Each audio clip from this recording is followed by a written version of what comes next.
Welcome to the Righteous Sphere. We separate the gray areas over here. We don't do the lying like those other places. No. We don't do no fucking lying over here. You're gonna get the truth. Is the way he challenges the black elite. He talks about the black elite that's on TV and speaks that honest truth that we've always talked about on this platform, that a lot of times the worst ideas get out to the black community because the Negroes on TV care nothing about actually going in and building for the community. And the reason they don't is because if they do that, they'll be punished. They'll be taken off the platform and replaced by somebody who plays ball. They'll be punished. They'll be taken off the platform and replaced by somebody who plays ball.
Since you've had sex?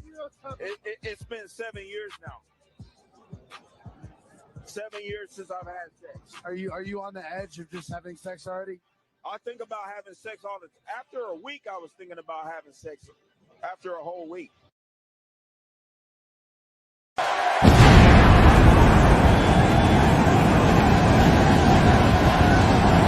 And his opponent, accompanied by Rob Mann from Harlem, New York, weighing in at 215 pounds, GMG Big Money. Oh, I can't wait to see this one. These two have been waiting for this one for quite some time, and to be honest, so have I.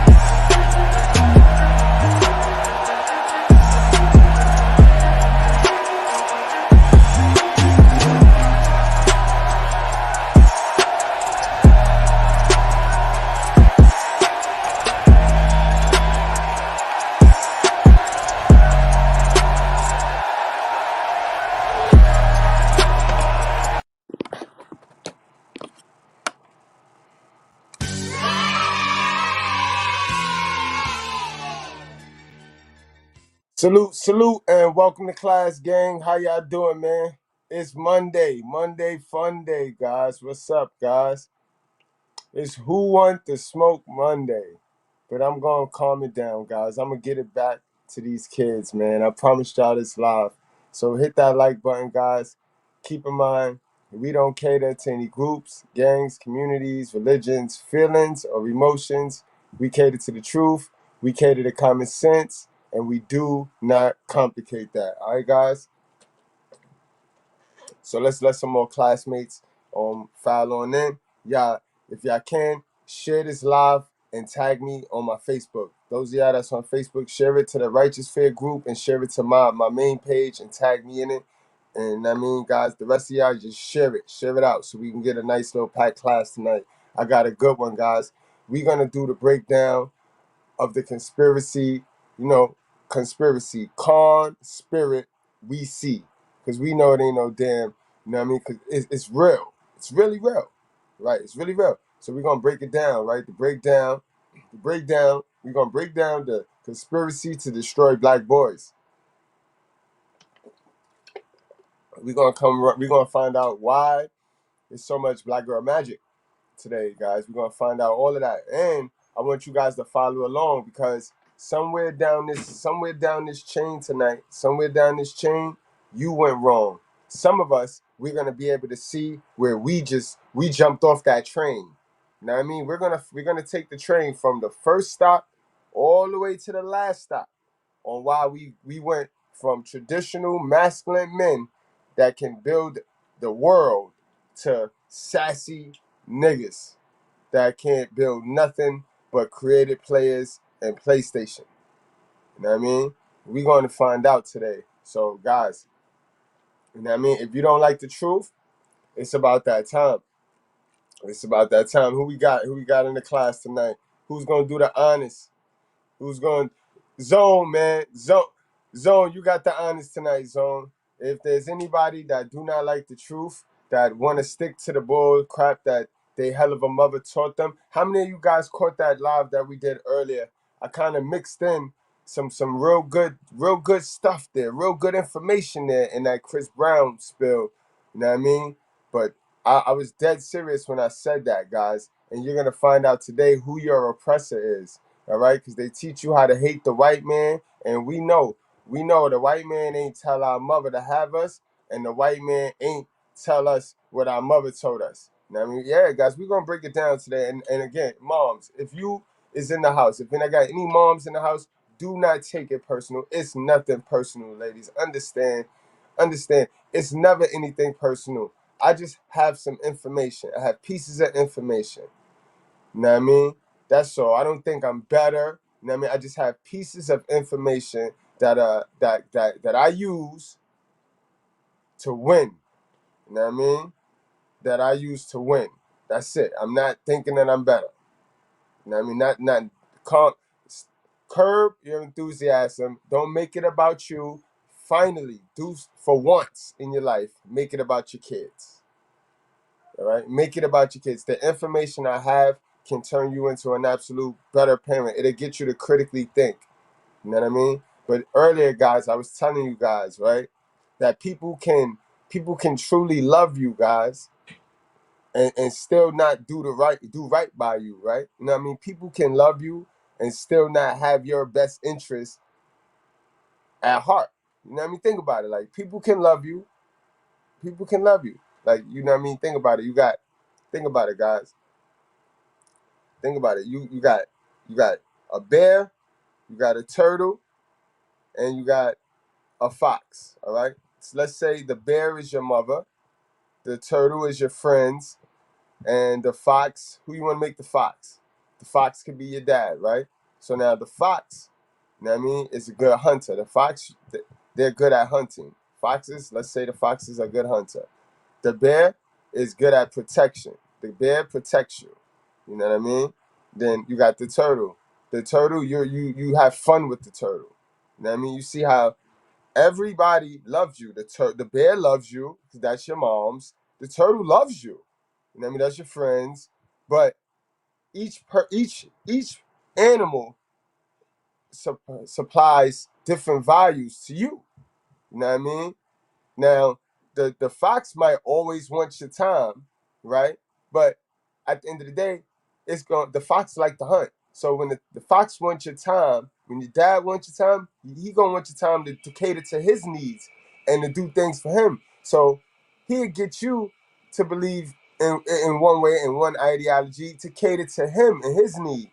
Are you understanding, guys? Come on, guys.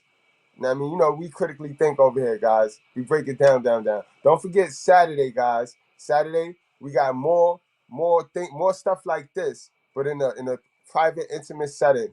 $20. You know what I mean? You can email me, goodmoneygus at Gmail, goodmoneygus at Yahoo. You can email me to let me know you sent the Cash App. That way I have a means of sending you the link when we're doing it on Saturday, all right? So, but anyway, we're going to have information like this. Guys, so like I was saying, right?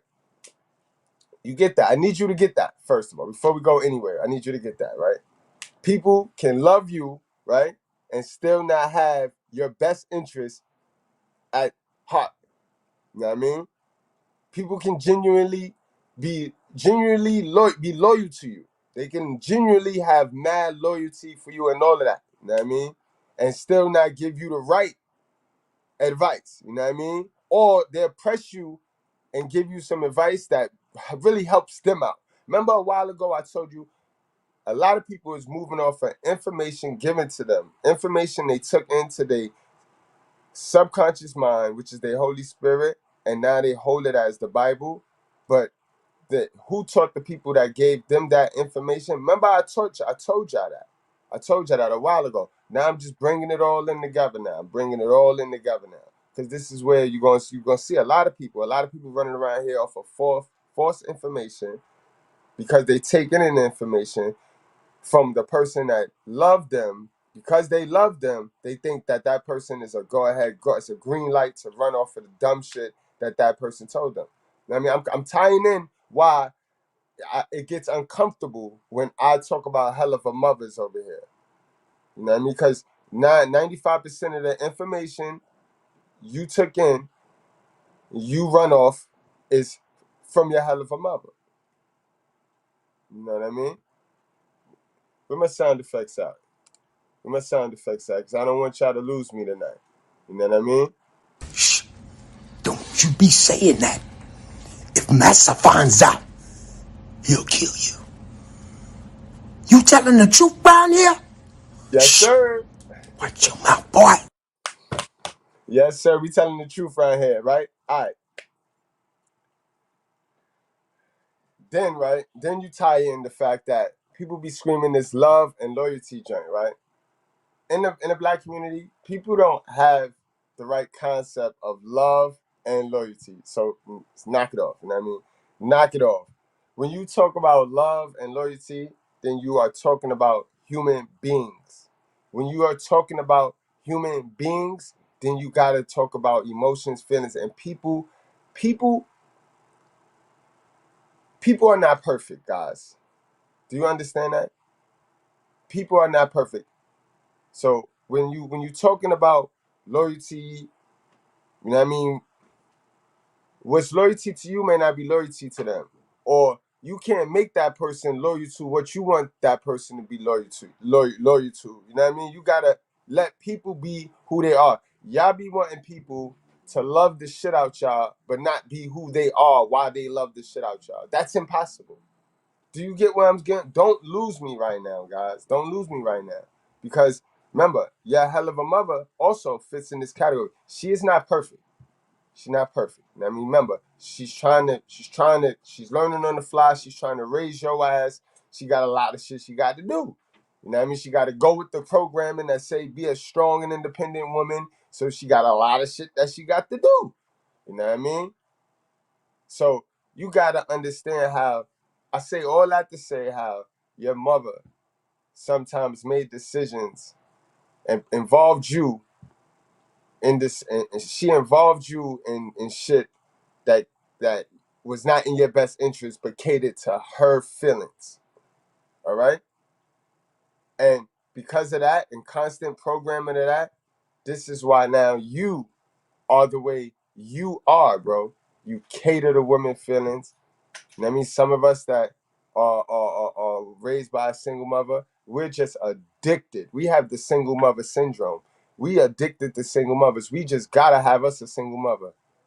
We'll find all the reasons to date single mothers and feel sorry for single mothers because it's really a psychological syndrome that you gotta overcome.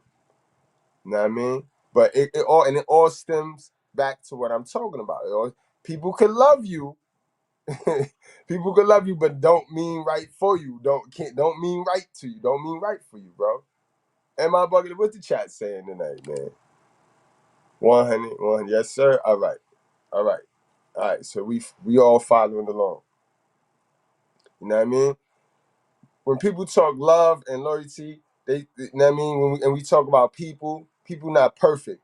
You know what I mean? And people have their own shit. People be going through their own shit. People be going through their own seasons, right? So people will give you advice and information based off of the season they going through, off of what they going through in their life. You know what I mean? Shit could be rah-rah over here, so all they think of is some rah-rah shit. You know what I mean? So all they can be, all rah-rah shit. But just because they love you, you take that information and you think, all right, that applies to me. And that's how I'm supposed to live. And that's dangerous, guys. You know what I mean? That's hella dangerous when you start living like that and you start living vicariously through people. You ever hear me tell you stop living vicariously through people? A lot of people still living vicariously through Kunta Kinte and them ancestors. Same group, same template. Same template, guys. You know what I mean? Same template. You know what I mean? So you gotta understand, you know what I mean? People could love you, but they don't mean right for you. And you gotta understand how you gotta place the people, you gotta place people in their positions. You know what I mean? Everybody not gonna come. Everybody not gonna get to come. You know what I mean? Everybody not gonna get to go. It's just not gonna happen like that. And you gotta learn how to place people in certain positions. And that's how that's gonna go, you know what I mean? People are resources to you, you know what I mean? You are supposed to value them for what they are. I mean, value them for what they are. Remember I gave you the example. You had the what was it? Shit, I know it was the turtle and it was the fox. And then what, it was the bear. You had the bear, turtle, fox. Remember? Each of them love you. But each of them had different value. They had different value to you. You know what I mean? They had different value to you, guys. That leads me to this right here, guys. I need y'all to understand how, you know what I mean? It all ties into what we're doing today, guys. So don't let me lose you. Don't let me lose you. I need to show you the programming. This right here, guys. This is the forever famous verse right here. You know, this is the manipulative verse right here. You know what I mean? And again, you got to remember this. Remember what I just told you. Everybody, when you talk about loyalty, love, and people, you're talking about people and human beings are not perfect. Your mother included. Human beings are not perfect. Understand, everybody is trying to satisfy themselves. Can you blame them? What are you trying to do? You're here trying to satisfy yourself. So everybody's out here trying to satisfy themselves, guys. You know what I mean? Again, y'all be wanting people to love y'all and not be themselves. That shit is impossible. You know what I mean? That shit is impossible. Now a lot of y'all was victims of spiteful parents. Like, you know, a lot of y'all, a lot of people running around here, like I said earlier, they done ruined their life being spiteful. You know what I mean? And a lot of kids are raised without a father because their mother wanted to be spiteful and prove a point. Just like a lot of kids' fathers tried to be spiteful and they not in the kids' lives because they trying to prove a point to the mother. You know what I mean? A lot of kids is raised nowadays used to be pawns. You know what I mean? And this is why you let the world manipulate you, because you so used to being manipulated by parents that ain't have your best interests at heart, but you love them though. You get where I'm going at, guys? This was another verse right here. This was one of the major verses right here. And this is going to lead us into our next segment where I give you guys 10 things that I need y'all to know, that I know everybody heard as boys growing up in the crib. But anyway, guys, let's read this verse right here. Ephesians 6, 1 through 3. Children, obey your parents because you belong to the Lord, for this is the right thing to do. Honor your father and mother. Now, I want you to understand how genuinely you have your mother telling you this, and she's going to always say it all jacked up. She's going to say, honor your mother and your father. But in the Bible, guys, it is written as such because God always addressed the father before he addressed the mother. Before he addressed Eve, he addressed Adam. You know what I mean? At the end of the day, every incident that happened in the Bible, he came straight to the man first, and then he dealt with the woman. So, and guys, it goes with the chain: God, man, woman, child. But of course, they use this verse to manipulate you, to get you to do what they need you to do. You know what I mean? This is how parents get you to do what they need you to do that ain't got shit to do with your best interest, but got everything to do with what they need you to do for their agenda. Are you get where I'm going, guys? I hope I ain't losing nobody tonight, yo. Hope I ain't losing nobody tonight. All right? I'm trying to get you to critically think for yourself. I know this is going over some of y'all head because some of y'all ain't critically think anything ever in your life. It's like, whoa, mind blowing. This guy's good. Right? Honor your father and mother. This is the first commandment with a promise. If you honor your father and mother, there you go, he said it again. Things will go well for you, and you will have a long life on the earth. Now, see, he wrote this thinking that you'd be in a two-family household, right? That the devil wouldn't have just broke. Remember, we don't get a child. We don't, as kids, we don't get a choice for this. He wrote this in hopes that the devil, I mean, not knowing the devil was gonna come in the way of that and break the family up, because that's the devil's, you know what I mean, plan. That's the devil's idea. That's why anybody that promotes the breaking of the nuclear family, you already know it ain't even a question, yo. Put them down. You put them down. It's not even a question. They're working with the devil. That's that feminism right there, guys. You know what I mean? But that's the plan, to break the family up. But God thought it was going to be the family, and you know what I mean? He thought he was going to be doing the family thing, the husband and wife thing, how he drew it up, how he wrote it up. You know what I mean? So he's saying, had that went down, then your parents would have installed in you the word of God. You would be that meek that inherited the earth through your parents, through your father. You know what I mean? So you wouldn't be out here lacking. You'd have the white privilege that you stay screaming. You know what I mean? If your family, if your mother and father didn't allow the devil to break that family bond up. You know what I mean? So you'd have that white privilege, because that's all the white privilege y'all be capping and crab legging about. You know what I mean? That's the only advantage that y'all don't got. You know what I mean? Y'all didn't inherit nothing. Y'all didn't inherit the earth, the holy, you know what I mean? The Holy Spirit, the Holy Ghost. Niggas broke our family up. You know what I mean? By way of the woman. But that's what that verse read, guys. And again, ladies, for my lady detractors, right? What I need my lady detractors to stop doing, I need y'all to stop with the worldly shit. Don't stick your worldly shit to us, to us over here at the Righteous Fair. You know what I mean? Don't do that. Because y'all checklist everything. And if you was that smart, and if you was a Christian, like you said you is, then you would know that the Bible don't work like that, mama. It ain't a checklist thing. Oh, I did that, and I did that, and I checked. No. It's a story, and it's you got to follow it. You know what I mean? It ain't, I don't know what y'all think. You know what I mean? That's the hypocrisy in y'all. Y'all fake Christians running around here, and y'all so religiously inclined, like, no. You know what I mean? Stop trying to checklist this shit off. You know what I mean? It ain't a checklist thing. You know what I mean? You gotta really believe. You know what I mean? This is why y'all don't understand why I get to do what I do. But then y'all don't want to talk about the results. They don't never want to talk about the results. Do you got what I got? Then they'll start finding any excuse. Or how can you tell me I didn't get that because of the grace of God and the work I put in? You know what I mean? It's no wins. It's no wins. It's no wins. But anyway, guys, That's not where y'all came. Y'all came here to understand some understanding. So let's get into it. Now I mean, now I got a list here. Where my list at?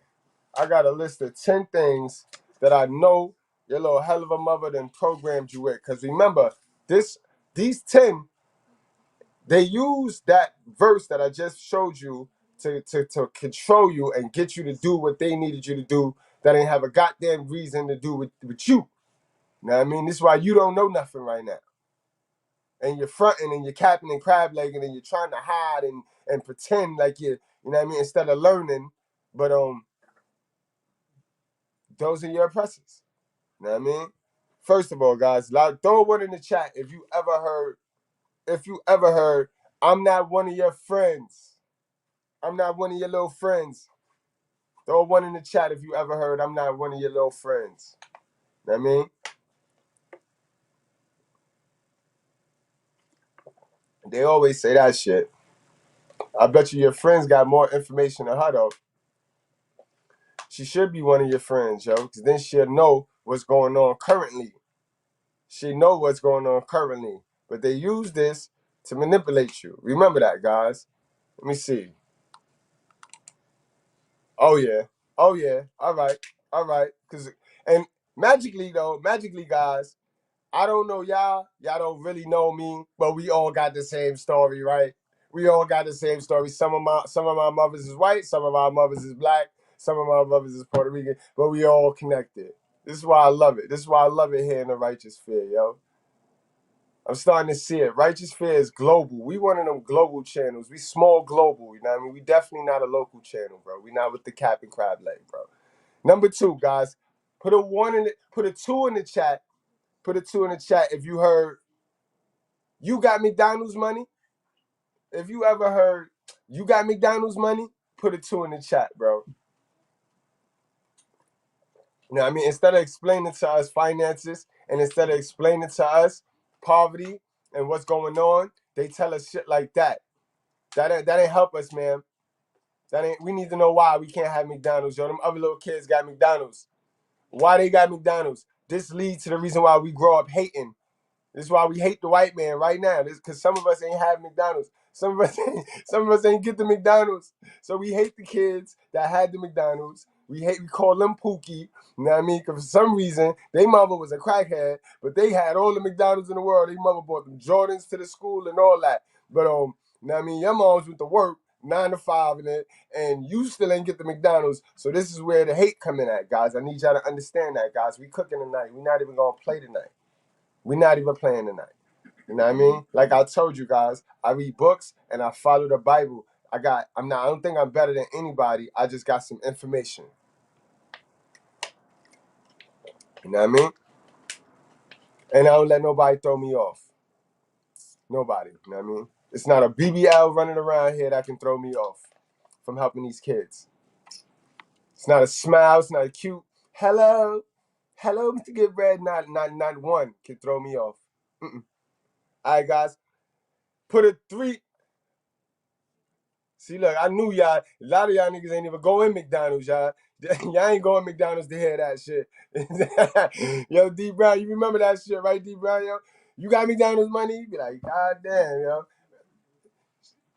Hit me 5 years, hit me in 7 years later, I'll surprise you, man. I'll surprise you. Play that shit when I was 15. Shit, I've been and bought you McDonald's, man. Yeah. Where you get that from? Yeah. It's crazy. Aviated, what up, my guy? You know what I mean?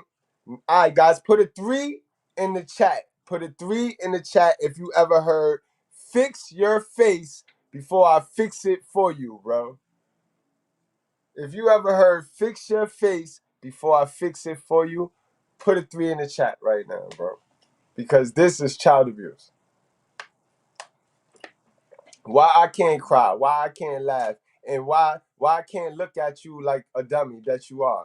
Because that's when they say that shit. They say that shit when they say some stupid, goofy shit, and you look at them with the, you know that was dumb. And that's when they want to hit you with the, fix your face before I fix it for you. Like, or when you ask them a question and they ain't got an answer, and you just disappointed in the fact that you're starting to realize that your hell of a mother is a dummy. Dead ass. You know what I mean? And that's because she don't listen to nobody. She don't take instructions. She don't listen to nobody. She don't let nobody tell her anything, bro. She haven't learned anything since she left high school. You know what I mean? She left high school. She said, I'm grown now and stop learning. Oh, wow. 3333333. Everybody heard that. Exactly, guys. Remember, and this is programmed in us since we boys. Y'all not even peeping how they use our parents. They use the modern woman as weapons. So when a modern woman have a baby, who does she become? She become our mother. You know what I mean? They make it like it's so difficult. They make it like it's so difficult. It's not that difficult. You know what I mean? They programmed the modern woman. When a modern woman has a baby, she becomes a mother. It's not like this shit go away, like, oh, she's not a modern woman no more. Nah, she's still a modern woman. And then we got the women running around here. Remember the girl on the platform the other day? She said, well, I don't like modern. I just don't like the word. We're all modern. No. You are modern, bro. You're modern. Your wigs start on your fucking eyebrows, your forehead. No, there's some traditional women that want to be traditional. Like, yeah, I don't mind saying I'm traditional. There's plenty of traditional women that say I don't mind. I'm traditional. No, I'm conservative. You know what I mean?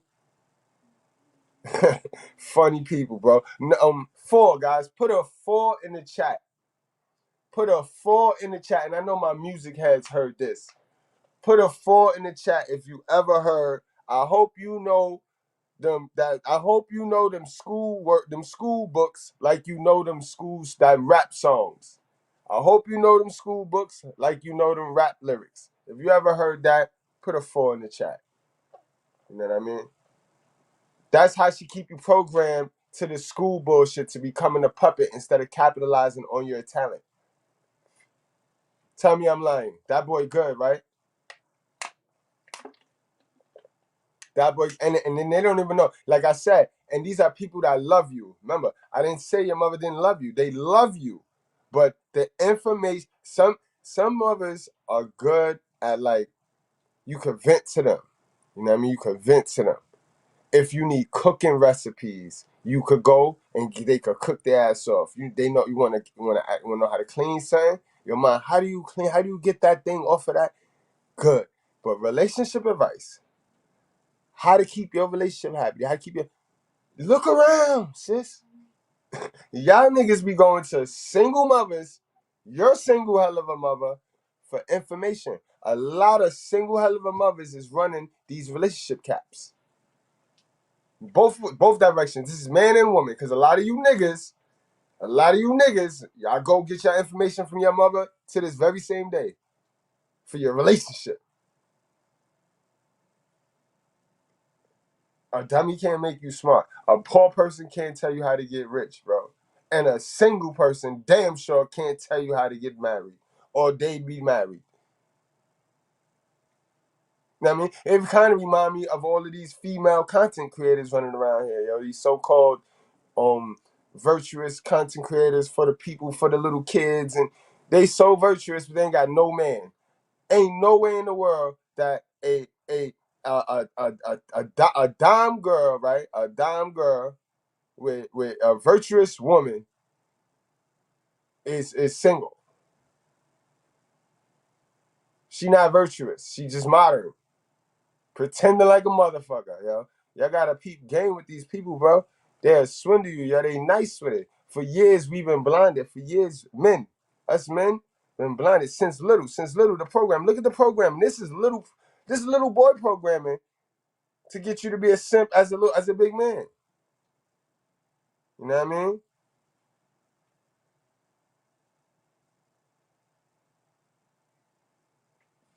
Come on. All right, guys. 5, guys. Oh my God, this is more of the child abuse right here. Put a 5 in the chat if y'all heard. You better stop crying before I give you something to cry about. Now, think about it. When we was little, what did we cry about? Not much. If we got hurt, you know what I mean, fell down, bumped out shit.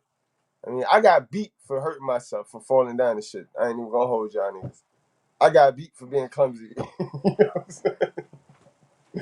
Don't laugh at me. That little niggas in there laughing at me and shit. For real, like, I don't know what the fuck. Yeah, to this day, I don't even know what the fuck that was about. But you know what I mean? I fall, hurt my knee. You know what I mean? And I get beat. I guess it's because I ruined the pants. Cause you know how back in the days, guys, when we was in school, we used to run it, and come home with the knees all white and shit. I got beat for that. Like, I got beat for that shit, yo. Where I remember one time I stopped at the Johnny Pump and I tried to put the water on it. I tried to water this shit down and shit. My whole fucking pants leg was watered up. Man, I got my ass whipped for that shit. I used to get whipped for everything, man. For stupid shit, man. I still don't even know why. Like, y'all niggas know, man. But I see a lot of fives in that fucking chat, so see what I mean? Why you gonna make us cry more, man? Like, you supposed to love us, and these are people that love us. They love us, though. They fucking love us, though. Yeah, you know it's fucked up? I find it real weird that Miss Gilbert and my little man over here dying. They over here rolling, yo. He don't even know that. You told him that shit today. She said if I fall off that chair, she gonna slap me. One guy, see what I mean? And I wasn't here for that shit. That shit would not have been said if I was here. If masculine energy wasn't yo, remember where y'all get it first, bro. I don't make this shit up, guys. You can't. Like, this is why you be like, people be lying. People be wanting you to be loyal to them, but not be who you are. And not check them. Like, and then when you check them, they ready to question the whole fucking bond and the relate. Like, damn. But yeah, you saw, you heard it. Look, look, can't make this shit up, man. Can't make this shit. That's why y'all was over there rolling this shit, man. That boy good, yo. That boy good, yo. That boy good. You can't make this shit up, man. You know what I mean? It's good, bro. Crazy for that. You know damn well she capping. You know damn well she capping, B. What's that? Number 6. Oh yeah, this was the major one right here. This was the I am God. This, everybody heard this shit. I brought you into this world and I take you out. Put a 6 in the goddamn chat if your mother ever told you that, bro. I brought you into this world and I could take you out. Shit. And put a star if your dad ever told you some stupid shit like that. I don't really hear too many people tell me their dad told them that shit. You know what I mean? Well, put a 6 if your mom's told you, I brought you into this world and I could take you out. When that's a whole lie, guys. We already went over the verse. We are God's children. We are all God's children. That's why I don't play the little race dividing shit, you know what I mean? We are all God's children. White ones, black ones, you know what I mean? Spanish ones, Haitian ones, Mexican ones. We all God's children. We all welcome over here in the righteous fear, bro. All right? As long as you're not evil. You know what I mean? We're all God's children, the good ones. You know what I mean? We are Jacob over here in the righteous fear. We Jacob. Them niggers is Esau. All right? The niggers are Esau because they're blessed and they are the gods, but they don't even know that. They don't praise God. So that's why God loves Jacob and hate Esau. You know what I mean? He don't hate nobody, but he hated Esau because of Esau's ways. He hated the ways of Esau because he was blessed. Like how black men are blessed. You know what I mean? They just don't know it. They so manipulated into this history and this ancestors and this extra stupid shit that, you know what I mean? They the Esau. Good, the good and the believers. White, black, brown, yellow, purple. If you are a believer and you along the side of good, then you are Jacob. We Jacob over here. You know what I mean? Abraham, what up? Salute. 7, guys. Put a 7 in the goddamn chat. Do I look like Boo Boo the Fool? If you ever heard, do I look like Boo Boo the Fool? Because you know she do. God, you know she do. And especially y'all young ones. For the parents, y'all young ones, y'all got the young parents with the wigs that start on the forehead and shit, you know they be looking like Boo Boo the Fool, bro. You know they be looking like Boo Boo the Bozo the Clown and all that, yo. Boo Boo the Fool, do I look like Boo Boo the Fool? Next time they ask you that shit, you tell them, yes, motherfucker. Yes, You do. and then guard your shit like that. Gotta guard your shit like that, though. But do say yes, motherfucker. All right? Just like that. Do I look like Boo Boo the Fool? All that red lipstick. And she got the nerve to have that big, bright-ass red lipstick on telling you that shit, right? Do I look like Boo Boo the Fool? And fucking incredible, yo. Number 8, guys. Number 8. Oh man, this would be my shit right here. This is how I knew. This is why I was like, why you even bring me? I used to be like, why you even bring me then? Now tell me now, put a 8 in the chat, guys, if your parent, your mother. My dad told me this shit too one time. I ain't even gonna hold. This is unisex on this motherfucking shit right here. When we get in the store, don't look for nothing, don't ask for nothing, cause you ain't getting nothing. Put an 8 in the chat if you heard that broke shit right there. They ain't with no explanation of why. You know what I mean? That's the only reason why I made it broke. Because if they'd have put us on the why, then we could have been like, all right, man. But they never wanted to tell us why they said it. You know what I mean? Because they keep the bills, they keep financial literacy away from us. When that's our first opportunity to actually learn budgeting, learn saving and sacrifice. You know what I mean? But you know what I mean? Can't teach these people now. You can't tell a black sister nothing. Can't tell a black mother nothing. Especially once she graduates to motherhood. Single motherhood.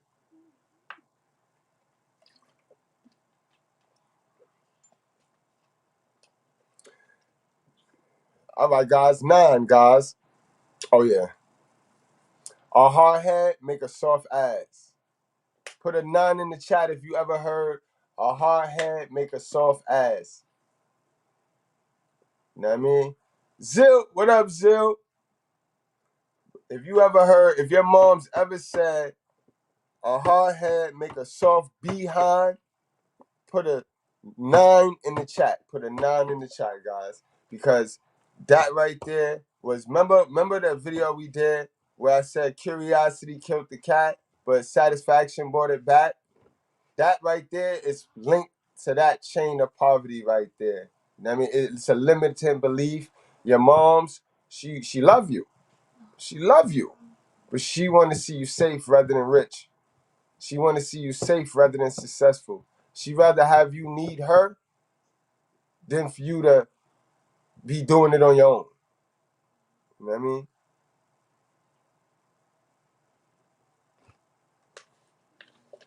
Now, number 10, guys. What was number 10? Oh, yeah. Check your tone. That was the emasculation right there. Check your tone. This is why niggas walk around here soft now. Bitch all louder than him. You know what I mean? The nigga be sitting there trying to be all low and save the embarrassment. And she, fuck out with you fucking midget. And you be like, damn, yo, I seen him trying to save her. You know what I mean? Watch your tone. To this day, niggas let women tell them, watch your tone.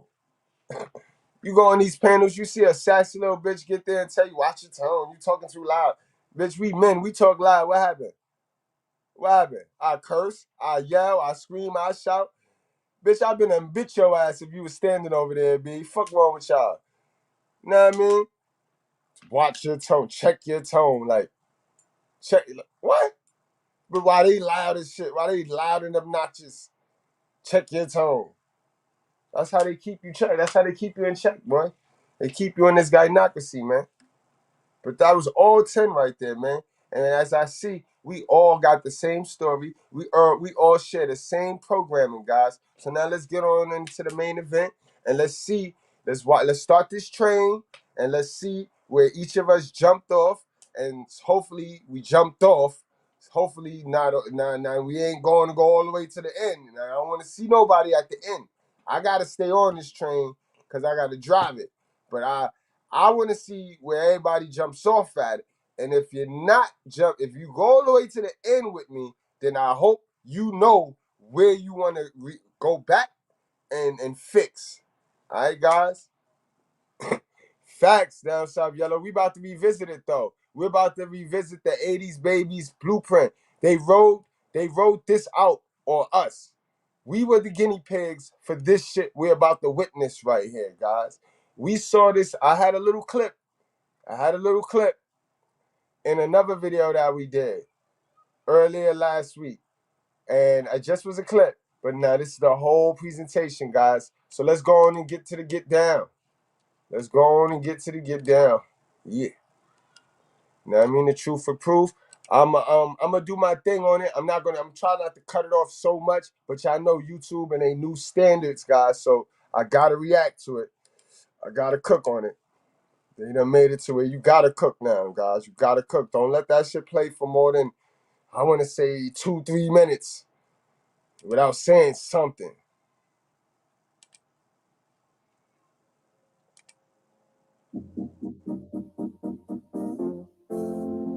Fair use, fair use. This is for educational purposes only. This has been edited for YouTube guidelines, and we are reacting to it. There's no topic that concerns me more than the one on the conspiracy to destroy black boys. And the reason is when our little boys are in preschool and primary grades, they're very innocent and very enthusiastic about learning. But something happens to that, and we need to find out what that is. My younger son is on the cover of this particular book, and I would like for him to grow up to be a man. Like many of you already told me, that you have sons and male students as well. Now, there's two parts of the conspiracy. I'm going to tell you the problem right now, guys. If you educate us, if you really educate us, like not this school shit, if you really for real educate us as boys, you don't have to punish us as men. See, now when you don't educate us as boys, then you know what you're going to end up doing to us as we get on. And they know this shit. So that they did was they weakened us educational wise, guys. You know what I mean? You know that low child left behind shit, that was not a good thing for us. You know what I mean? What made the slaves dumb and what made the slaves cool with being slaves, almost damn near volunteered themselves into slavery because they was not educated, because they was not allowed to read books. They wasn't allowed to read. So we don't have slavery anymore. You know what I mean? So you can stop living through that. But what we do have now is we have slavery in the 21st century. So what they did there was they put you through school, but they really didn't educate you. So now that leaves you responsible of educating yourself. You have to get educated yourself, and you got to stop taking information from people that you love, but that's not valuable information because that's not what you need them for. Remember, just go back to what I broke down in the beginning.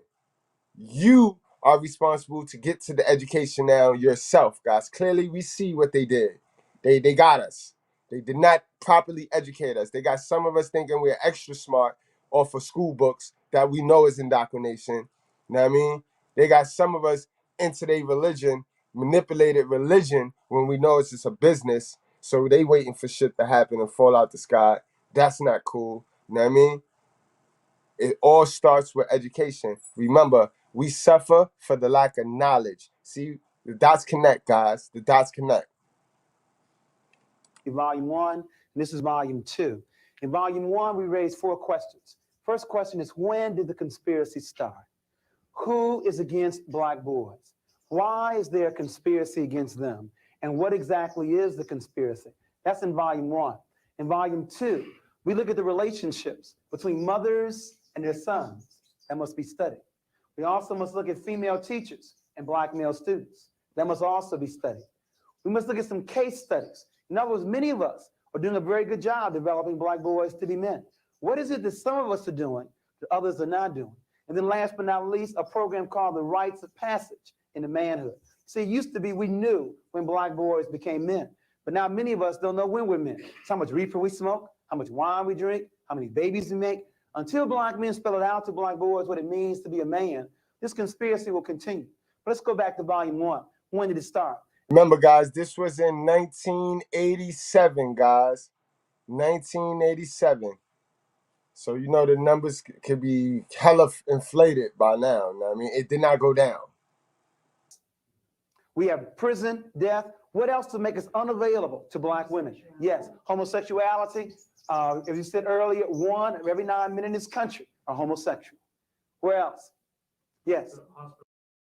You know that number skyrocketed. That number skyrocketed. institutionalized. Okay, so institutionalization, and there's not only in terms of hospitals, but also mental institutions, and of course, when they get released, many times being homeless. There's still one other large popular area. Thimby? They marry white women. Okay, interracial marriages. Now I want to pause there for a moment, because you would think if anybody is going to marry outside the race, it would be black women. You got 2 black women for every 1 black man. But as Thimby pointed out, it's exactly the opposite. There are 164,000 interracial marriages, of which 116,000 are brothers. That means 48,000 sisters. It's almost a 2-to-1 ratio of black men to black women marrying outside the race. But remember, as you said in the earlier workshop, if the definition of beauty is light skin, long hair, and blue eyes, why stop with Renee, the light-skinned sister? Why not get you the real thing? There's some serious problems here. And then black men tell me, I can't find a black woman to understand me. You mean out of 20 million black women, you can't find one to understand you? And obviously, they were not wrong, bro. They were not bugging, and they were not wrong in 1987, guys. They were not bugging, and they were not wrong. Because we already know that. When was it? 78 is when it kicked in. Remember, we did the interview with that couple in 78 when they started calling the woman the new black woman, the new black man. You know what I mean? In 78. So by now, by 87, shit, that's about a whole shit. It's in full effect. They wasn't bugging. You don't need a white woman, you need a psychiatrist.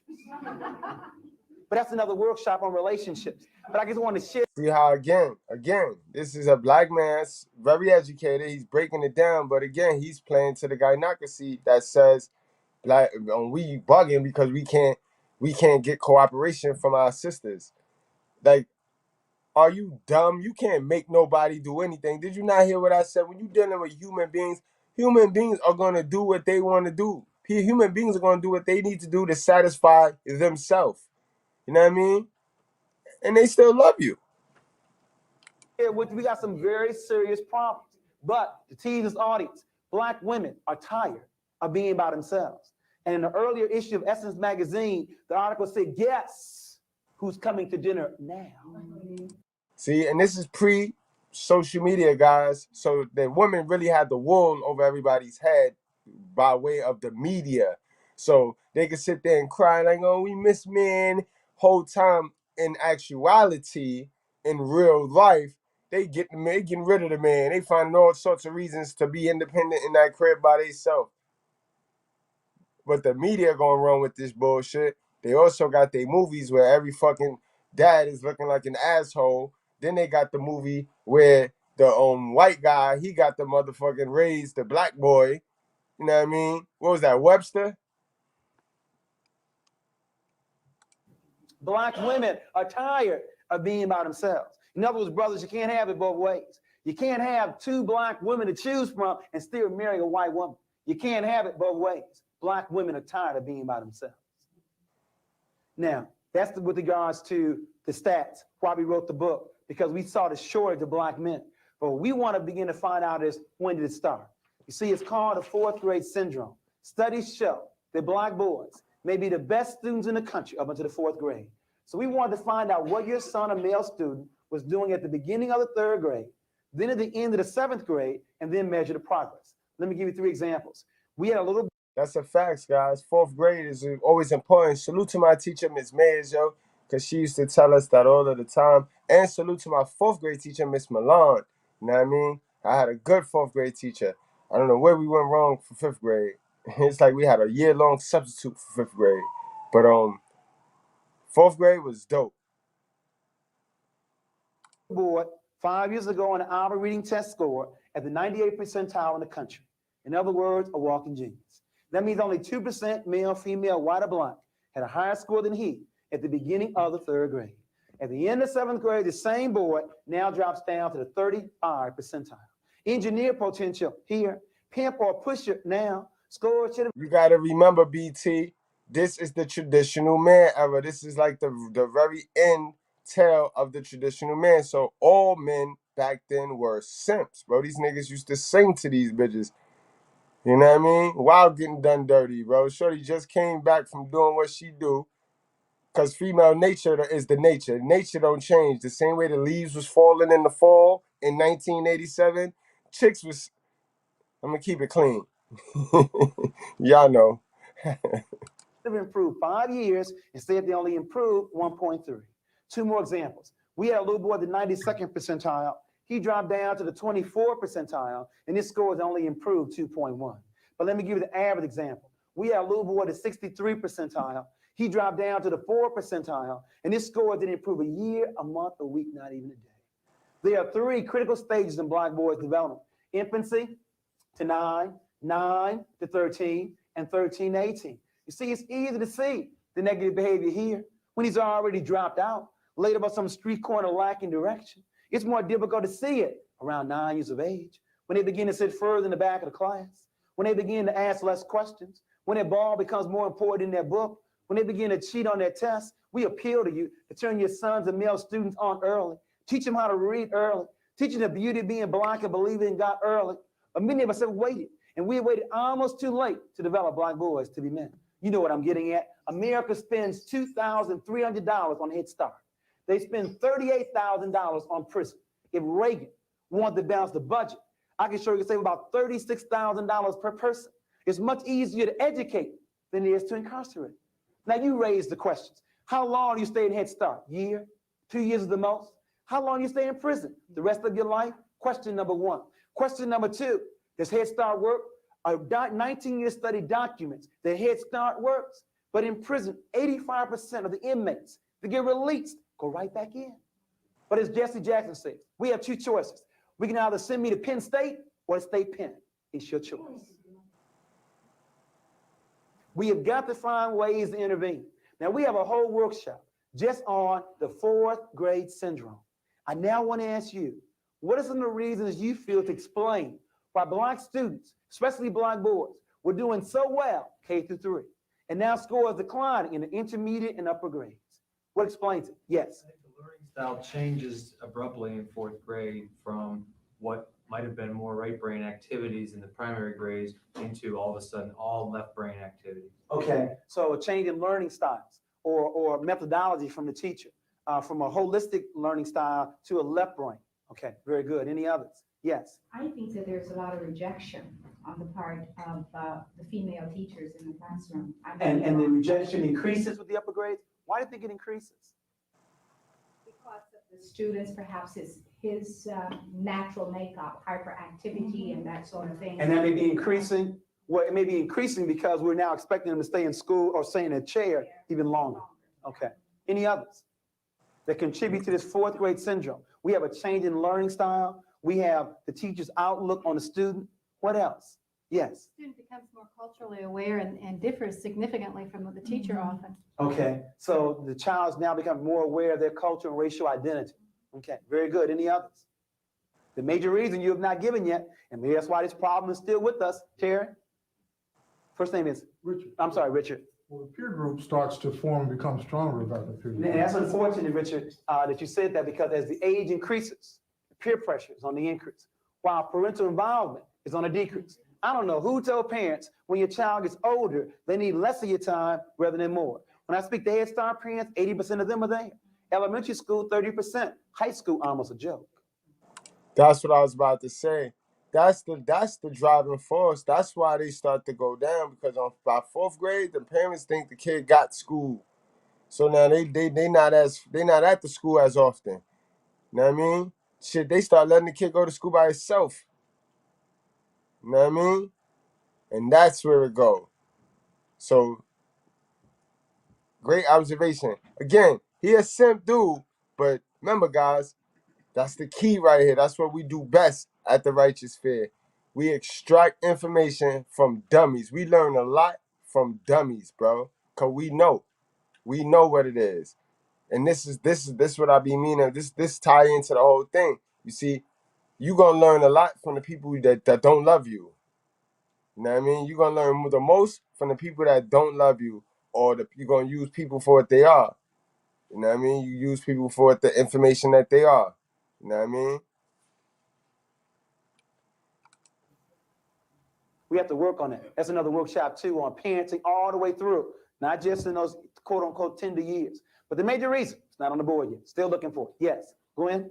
I think too that young boys, and particularly young black boys, in the primary grades, they have many mother figures, and they have very few men figures, and particularly black male figures. And I think it makes a big difference come grade 4. I agree with you wholeheartedly. I think it's the major reason. And let me now get my first position. I sincerely believe. That's also a good analogy right there. That's also a great one. Lisa D, welcome to class, girl. That's a great assessment right there. Great assessment. Believe that only men can make boys men. Now, don't misquote me. I didn't say that a single female parent or female teacher cannot rear or educate her child, but she need not do that by herself. But she calls upon her father, her brother, an uncle, a male neighbor, a nephew, a coworker. There needs to be some men in our children's lives. I want you to explain to me how a boy is going to grow up to be a man if he's never seen any. In order to be anything, you must see it first. Remember in the earlier workshop, and I'll go through this very quickly, from the University of Michigan, we wanted to find out what the major influence on children. We said 1950, it was home, school, church, peer group, and television. And then we gave you 1980, home was still number 1, peer group in the number 2 position, television 3, school dropped down to number 4, church last on the list. Let's go back to my statement. My statement said that only men can make boys men. Now let's see where blind boys are going to find men. Let's first of all look at his home. 62% of all black children live in a single-run household. It's a very good chance he would not find a man here. I'm going to hold off on the streets and drop down to television. Can you name me 5? Hey, look how that number risen, yo. It was in 1980, it was 62. It is at 76% right now, guys. 76%. Positive adult black men on television outside the news. And you can't name Cosby because the show just started. Name me 5. Look, that's before the Cosby Show. He on point with his information. He mixing in a little bit of panda because he got a woman audience, but he on point with his information because I'm gonna play that back because that damn show did start before Cosby, and we know what they use Cosby for, and that's why they're trying to can him now. Television 3, school dropped down to number 4, church last on the list. Let's go back to my statement. My statement said that only men can make boys men. Now let's see where blind boys are going to find men. Let's first of all look at his home. 62% of all black children live in a single-run household. It's a very good chance he would not find a man here. I'm going to hold off on the streets and drop down to television. Can you name me 5 positive adult black men on television outside the news? And you can't name Cosby because the show just started. And you, to this day, guys, anybody can put five male role models, not on YouTube, that's in the mainstream, that boys today can look up to. Masculine male role models. Can't put 5. You can't find, I can't even think of 2. Really. You know what I mean? And we still have this problem to this day. You know what I mean? Name me 5. Outside the news. And you better not say George Jefferson. So they find very few black male role models on television. Now let's drop down to the schools. 83% of all elementary school teachers are women. 95% of all teacher aides are women. And when do men teach? After the critical 4th grade, or they're in the upper grade, or they're a PE teacher, the janitor, or the principal. Very few before the 4th grade where black boys need them the most. And lastly, the church. Most young people, men, don't go to church. And the reason is we lie to them. First of all, we made Jesus Christ white. The man surely was not white. And we have a book called What Color Was Jesus to explain that. He had hair the texture of wool and feet the color of bronze. But secondly, the Lord's Prayer says on earth. Yeah, I know we don't distract ourselves with that bullshit over here, but we know he not white. You know what I mean? That's obvious. You know what I mean? We came from the dirt. Dirt is not white. You know what I mean? But that's still never here, never there, because color is good versus evil. You know what I mean? What side are you on, bro? What side are you on? That's all that count. We want to know is you on the good side, what's moral, what's holy, or are you on what's worldly, what's modern?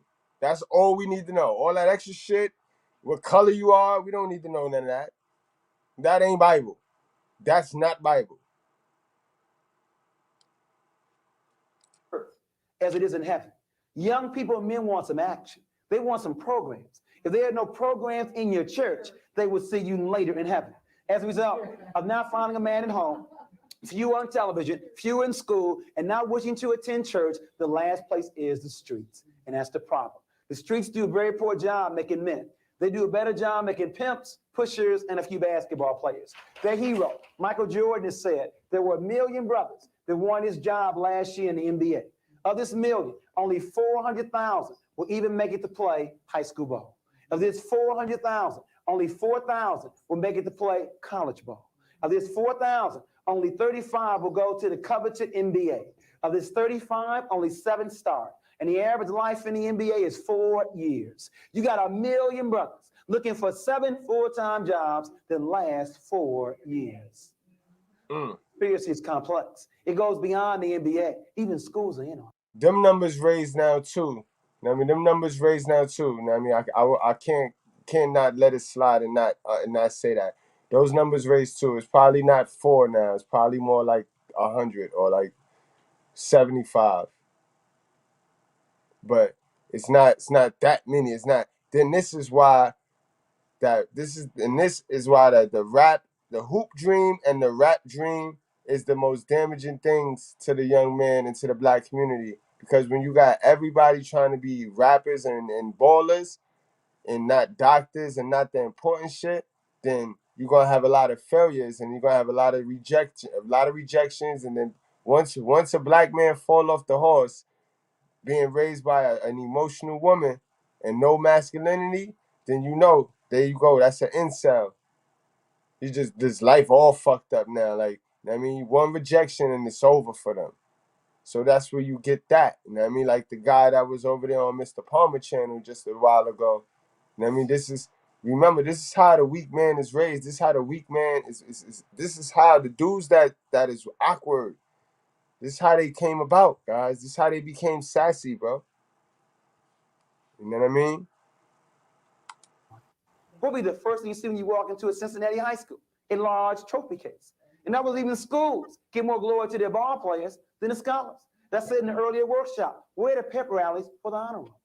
In other words, even school, I can understand the NBA, but even schools give more glory to their ball players than their scholars. This conspiracy goes beyond the NBA, though. It goes beyond schools. Jesse Jackson is giving you the clue one more time. Is it not possible for a black man to be president? For a white woman to be president? For a black woman to be president? Is the club only reserved for European men? You didn't know that a white boy with a high school diploma makes more money than a white woman, black woman, or black man with a college degree? The motive for the conspiracy is clear. For the question of why is there a conspiracy, the answer is white male supremacy. In other words, white men are not afraid of women, black or white, because women have no power anywhere in this world. The threat to European men will come not from women, it will come from other men. And the best way to destroy black men is to destroy them as a boy. The motive is white male supremacy. But before you get comfortable blaming somebody else, let me make sure we're clear. On a conspiracy, there would always be two. You see, you have the active right, and now you see, I cannot deny what he's saying there, guys. That is a whole fact. We know the elites, the people that own the arena. You know what I mean? The people that own the arena. And don't get distracted. There's some wealthy black folks that play a hand in doing the bidding. Majority are white breads. The majority are white breads, but there are some wealthy black folks doing the bidding. You know what I mean? So don't lose the point. Those are the evil guys. They're on the opposing side. They're on the opposing team from us.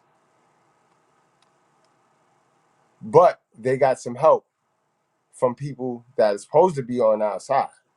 Let's get into it. Conspirators, and you have the passive conspirator. See, it's like child abuse. There were always two. Right. You got the good cop and you got the bad cop.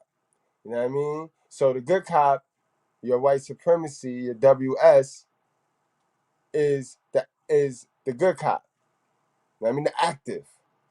And then you got your bad cop, which, you know, your hell of a mama. I brought you into this world. I'll take you out. She don't mind playing that role, which is the passive. Because she don't even know she damaging you for them. but they work hand in hand. But you still to this day get your information from her, You have the father who does the beating, active, but you have the mother who turns her back, passive. Isn't apathy, indifference, low expectations, buying hot goods in the Black community, isn't that also part of a conspiracy? You have the active and you have the passive. In a conspiracy, there will always be two. Let me now give you the starting lineup. We'll start with the active ones first and then move to the passive. Leading off, batting in the number 1 position, representing this. Let's take a break real quick, guys. Fair use, fair use, fair use, fair use, guys. How y'all doing tonight, man? Y'all rocking? We rolling, right? We rolling, we rocking, we learning. We getting equipped. YouTube, man. YouTube making it difficult out this mall. You know what I mean? Country, institutional racism. Batting first is the president. He bats in the number 1 position. Batting second, representing the Trilateral Commission, the Fortune 500, big business, David Rockefeller bats number 2. Batting third, representing the military complex. You didn't know, Black people, 12% of the population, 1/3 of the military, and died 41% of the time in the Vietnam War. The chief of staff. Bats number 3. Batting fourth, and I don't mean Marlon Brando.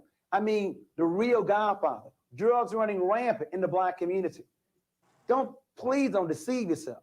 If America is the number 1 power in the world. This is why voting as a Black person, you know what I mean? You just played yourself. You know what I mean? These people that he's mentioning, gonna make sure because of their power and money, whoever they lobby for is gonna win. You know what I mean? They could police their borders to stop the drug traffic.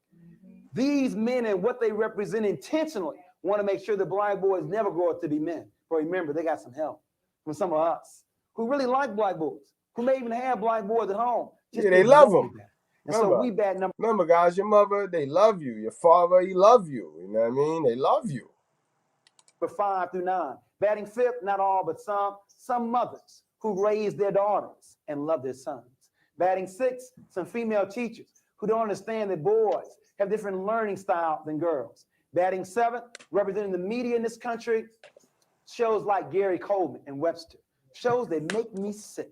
Shows that illustrate that Black men cannot raise intelligent Black boys to be men. In other words, we need a white father for Gary Coleman and for Webster.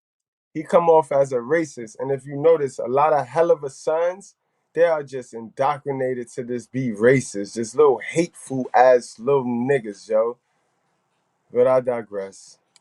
It's all part of the media image. It goes all the way back to Tarzan, all the way back to Superman, all the way back to Rambo, to Rocky, all part of white male fantasy trying to control the world.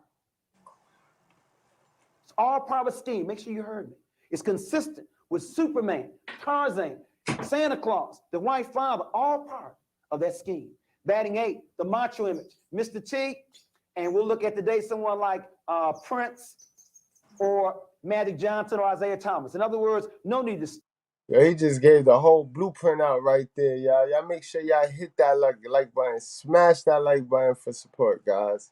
Study, gets to be macho, gets to be a superstar. In other words, Mr. T, Prince for entertainment, Isaiah Thomas of Magic for sports. And then last but not least, a Black woman by the name of Kathy, who will do anything for a man, and a Black man by the name of Willie, who does not feel good about himself.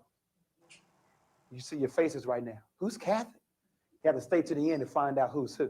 The starting lineup, Reagan, Rock. No, you don't know who Willie is, though. We got a new theory for you now. We used to end with Donna and Kathy, but now we're going to give you the Eddie Willie theory. We have a new one. So we have we have Ronald Reagan, David Rockefeller, Caspar Weinberger, the Godfather, some mothers. I didn't say all, some. Some mothers, some female teachers, the media image, macho in sports, and Kathy and Willie.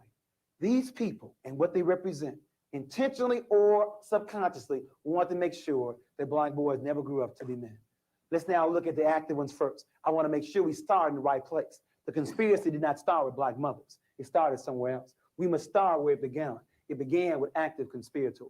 I want to now look at them first.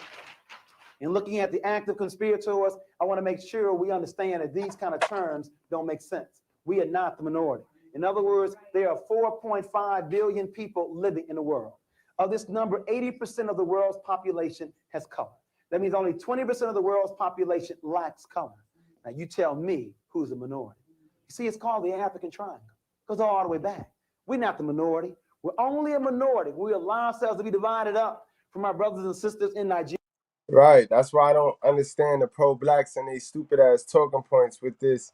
If you're not an American and you're not an American black boy and this dumb shit, like, bro, you going right into the programming, you dummy. We got to unite, bro. Nigga, come here. Come here, you black. So we can all get together and unite, bro. What's wrong with these niggas, yo? What's wrong with these niggas, yo? That's why we minorities, cause we always try to fight within each other. We always gotta find a reason to fight within each other. I tell you, boy, these people stupid, yo. Black people easy, yo. They easy to beat. They stupid. Nigeria, in Jamaica, in the United States. Look at this African Triangle. After all these years, other than the way we're dressed, you can't tell who's who. There are 1 billion people living in China alone, and we are second. 500 living in Africa, 160 living in Central and South America, 40 million living here in the United States. We are not the minority. Now, the question is, how can so small control so much? That's why I respect them so much. Think about it. You have a game. Right. We don't talk about that, though. We don't want to talk about that. That's bad, yo. I can't call you mister. I can't call you sir. I can't say boy. How do I fucking address you? Okay, so you say I got the white privilege.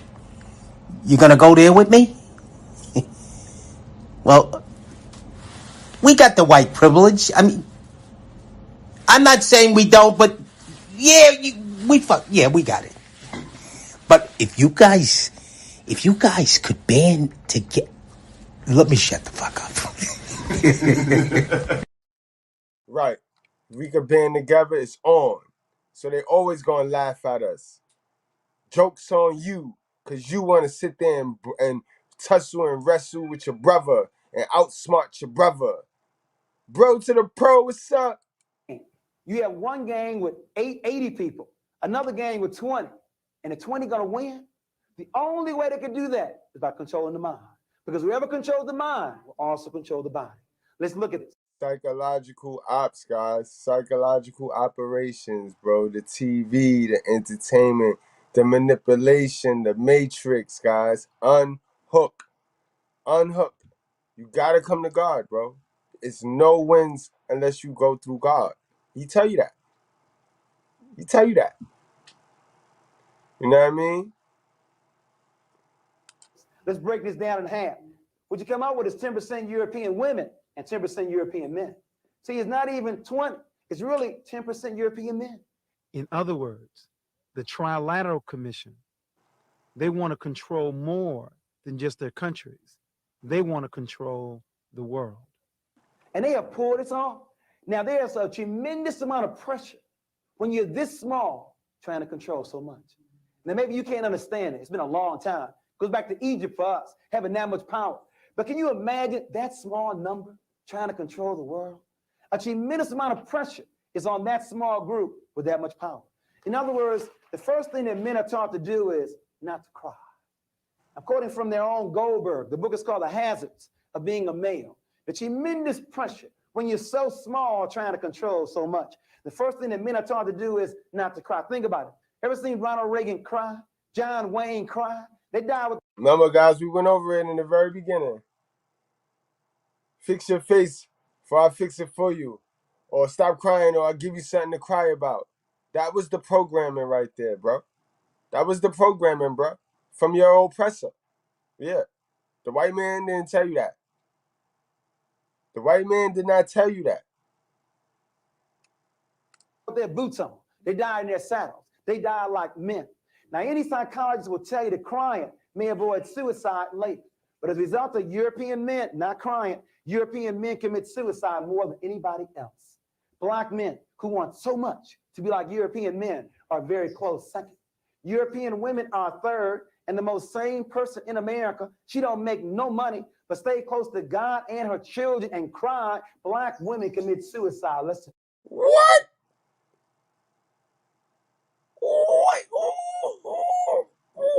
Wait a minute. I got to play that back. They stay close to the children and God. This 1987? Shit, I was 4 years old. Right? 2, 3, 4. 2, 3, 4, 5. Yeah, 4 or 5 years old. What the fuck? I ain't see that though. Oh no, this nigga simple. See, this is the generation. This the generation of dads that Dirty be trying to beat up. I see why Dirty folks be trying to beat up this generation of fathers, bro. I see why Dirty folks be running rampant on these generation. I see this, bro. Oh man, bro. And you know what's bad about it? Cause the women of their era should have been the women of our era. These niggas deserve these women, yo. Because they fucked it up. They're the reason why these women hate us. And we didn't even do nothing to these dumb bitches. Because it's them. It's the stories they heard about these niggas right here. It was these niggas touching on them kids. It was these niggas scaring all the bitches, yo. And now we got to deal with these women, yo. Because of niggas like this nigga right here. The super smart pervert nigga.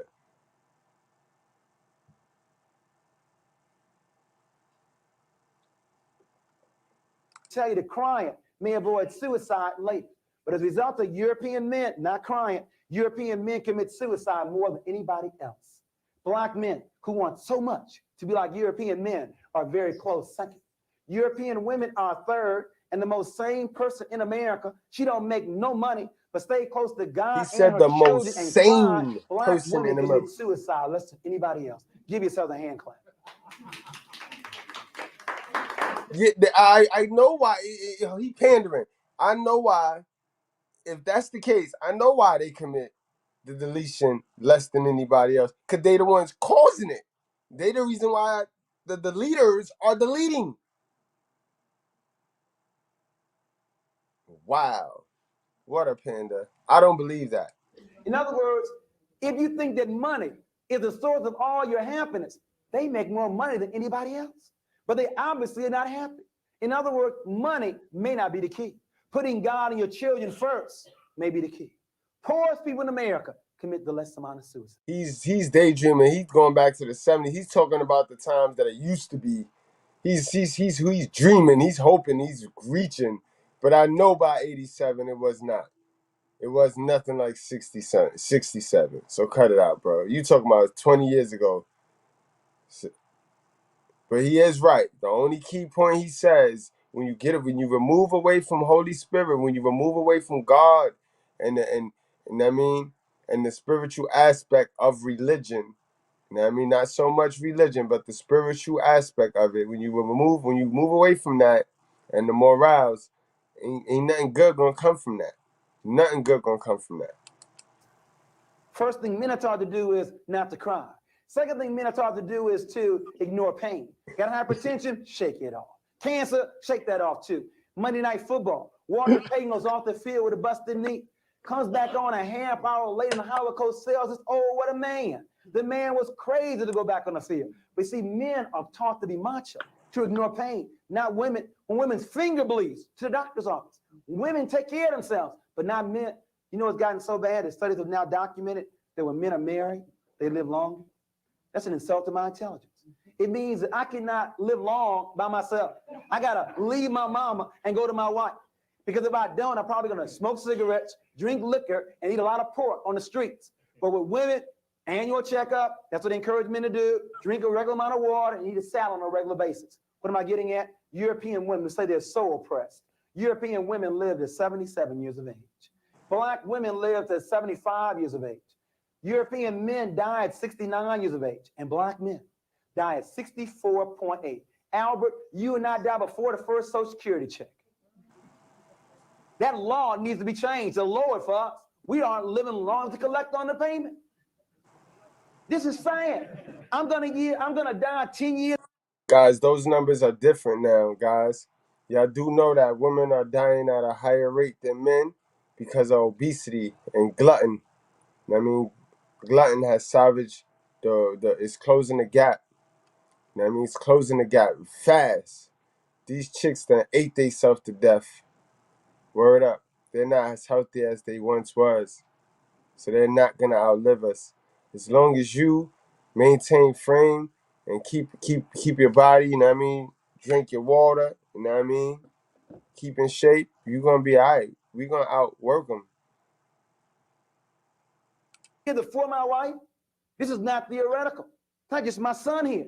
It's my life here and your life. Can I not live as long as my wife? 10 years before her?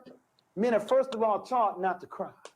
Secondly, they're taught to ignore pain. And then last but not least, and don't ignore pain, guys. Remember, pain is weakness leaving the body. Let that shit go.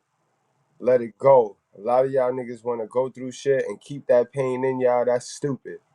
You know what I mean? You let the pain out, bro. Don't keep holding on to that pain, trying to ignore it, trying to pretend. That's that lying lip shit, bro. You let that pain out. Pain is weakness leaving the body, bro. taught to bring home the bacon.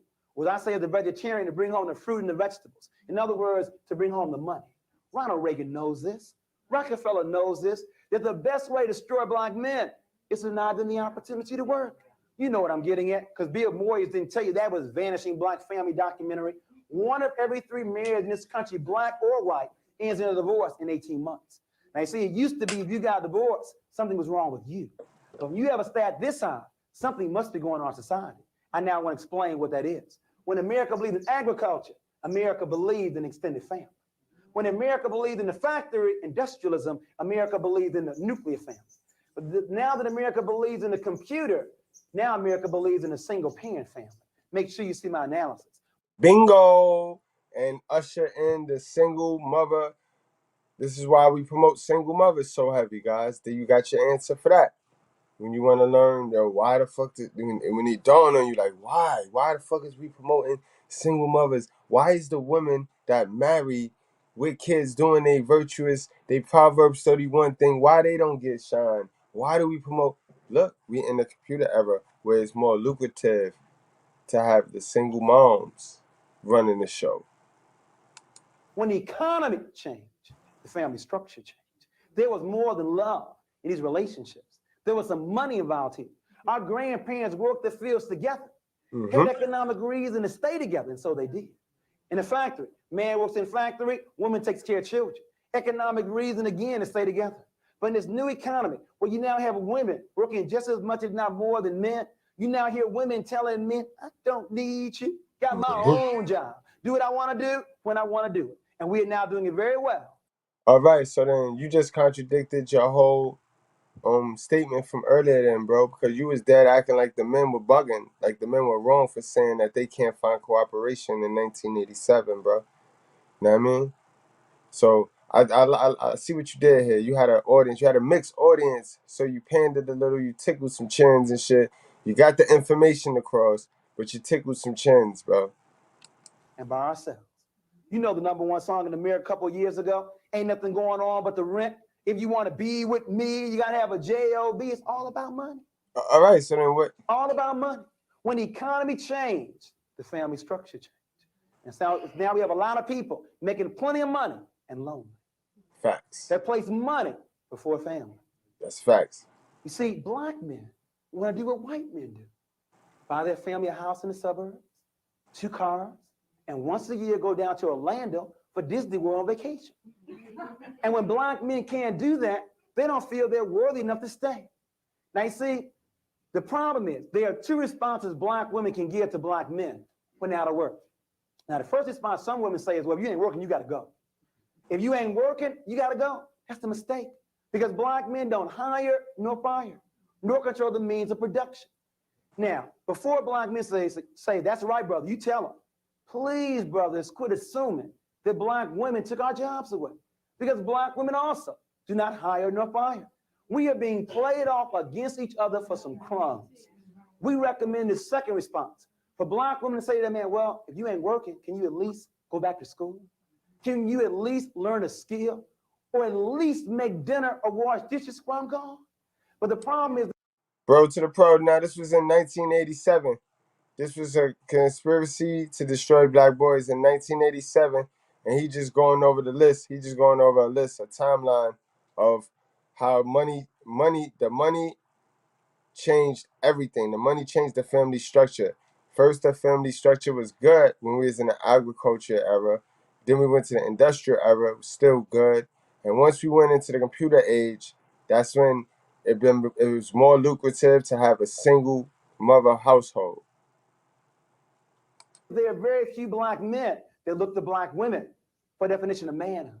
Black men, as I said earlier, want to do what white men do, and that means be the breadwinner. What I'm getting at is we're going to have to redefine what it means to be a man. Because if being a man means being the provider, with 25% of black men out of work, that's a suicidal definition. You see, if I lose my job tomorrow, I'm still a man. As long as I'm responsible, treat my wife correctly, raise my children, that's responsibility. I'm not going to allow my employer to reduce my masculinity. I need to define what being a man is. And I think it's a perfect balance between the mental, the spiritual, and the physical. Not being a breadwinner, but a balance between the mental, physical, and the spiritual. Isn't it interesting? You have two black men. Both lose their jobs. One black man resorts to crime, leaves his home. He's been reduced by the society. The other black man sells newspapers, sells peanuts, does whatever he can to take care of his family. Same economic situation, but a different set of values. We have to work on that. A new definition can resolve this problem. I'm not belittling money. You have to have money living in America, but that's not the criteria for manhood. Boys make babies. I remember, boys, fellas, I told you what our criteria is. Don't listen to this fool. We got to get to the knowledge. The word of God will be great, but if that just disturbs you, if you're just too bitchified for that, just get to some real quality knowledge. That's going to be the key. Everything you've been taught, been manipulation, been for somebody else's means of gains.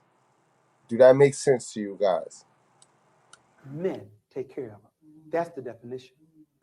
One more comment here. I mentioned earlier in our past workshop on the peer group. Let me share with you here this dichotomy where you have the mental over here and you have the physical over here. You see, a real problem is our boys have a difficult time finding a balance in the middle. I mentioned earlier homosexuality, and the figure is 1 of every 9 men in this country are homosexuals. It's going to increase. And the reason is because we've been so skewed to the physical, being macho, that when our boys want to be on the honor roll, they're labeled sissies. Want to be involved in the fine arts, labeled sissies. Want to be open, honest, communicative, labeled sissies. When you label something long enough, you begin to act that way.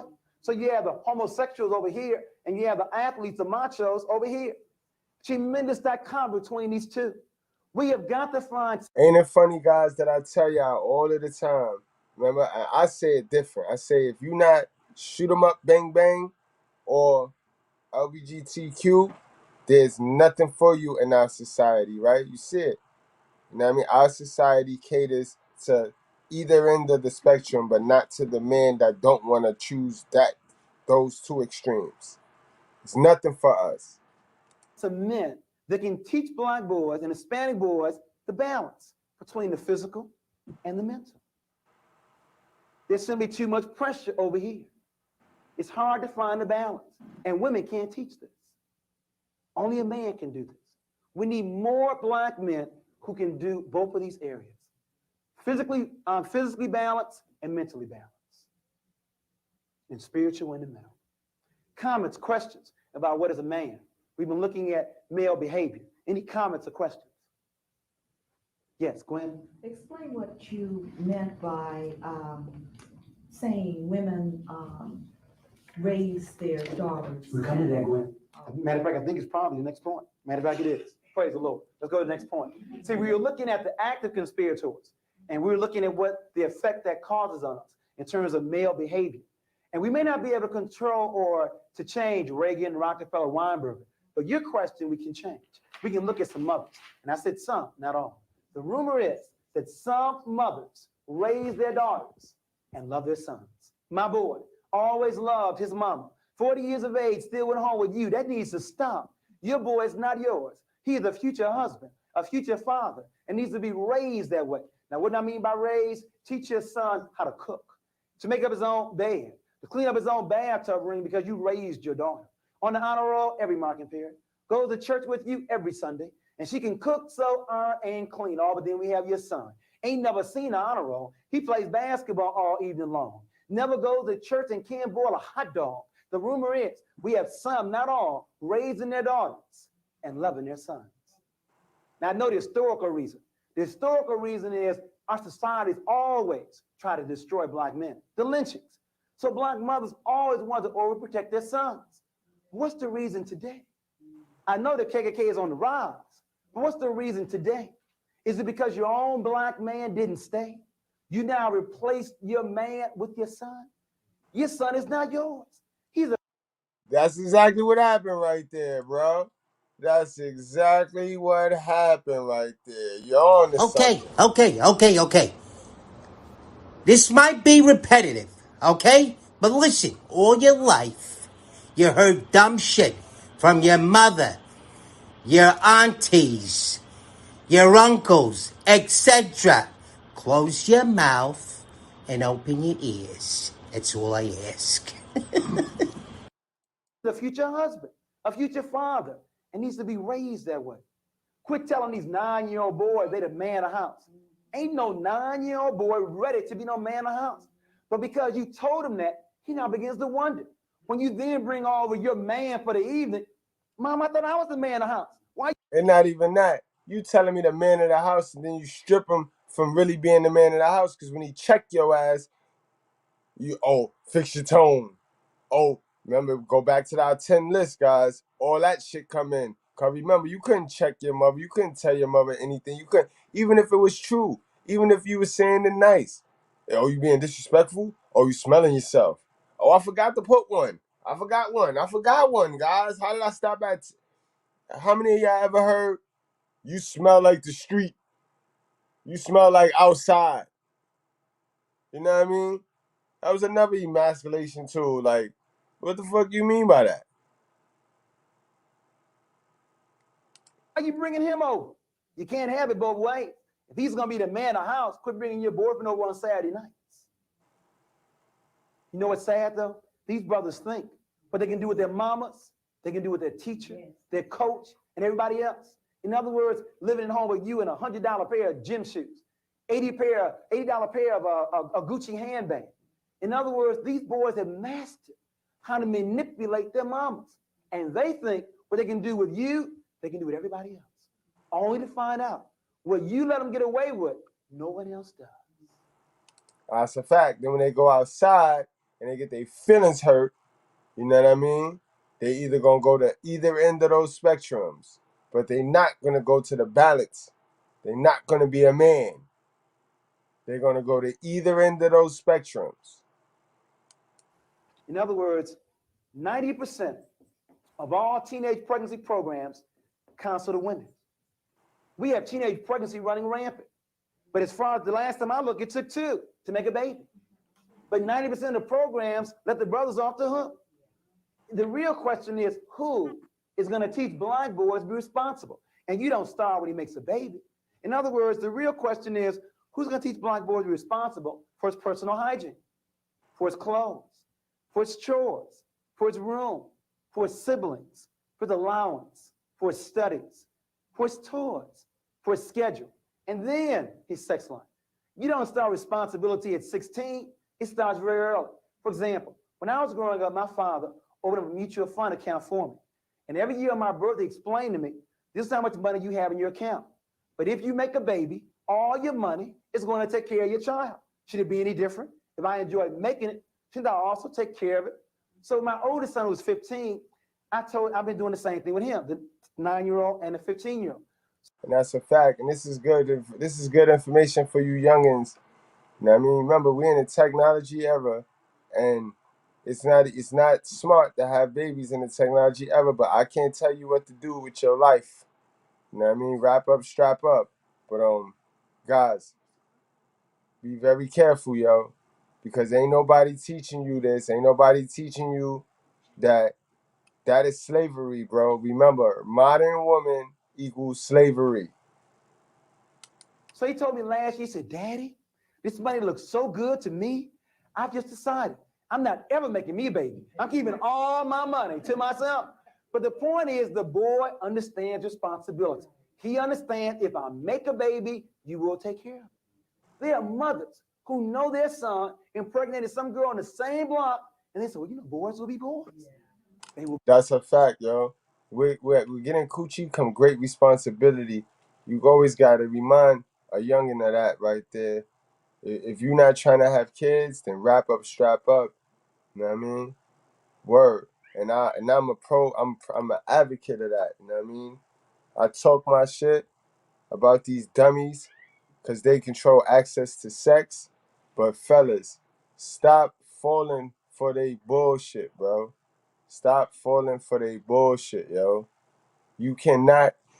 Y'all niggas be thinking, yo, that the nut, it don't feel that good when you take it off, and then you gotta divvy your money every time you look around. It's a pop up, you know what I mean? It's a pop up, and she threatening you with child support, and that shit. Trust me, that bro, you gonna wish like hell you wrapped up, strap up. I'm telling you, boy, it's rigged. Remember, they paid them to leave relationships, marriages, all that. They paid them to do that. With your money. Your money. Yeah. The money don't come out of the sky either. They don't just magic. The government don't pay them. Nigga, you pay them. Will be whatever you let them be. I want to pause now. Explain this. Why are some mothers raising their daughters and loving their sons? Did you grow up in a household where you did more work if you're the sister than your brothers did? Why is that? And you know what else I believe? I believe that child rearing has a lot to determine in marriage. In other words, marrying a mama's boy is a very critical mistake because they can always go back to their mamas. Son, your room is just the way it always was. Got your favorite pie cake whenever you want to get there. It is terrible marrying a mama's boy. Comments. It's my water break.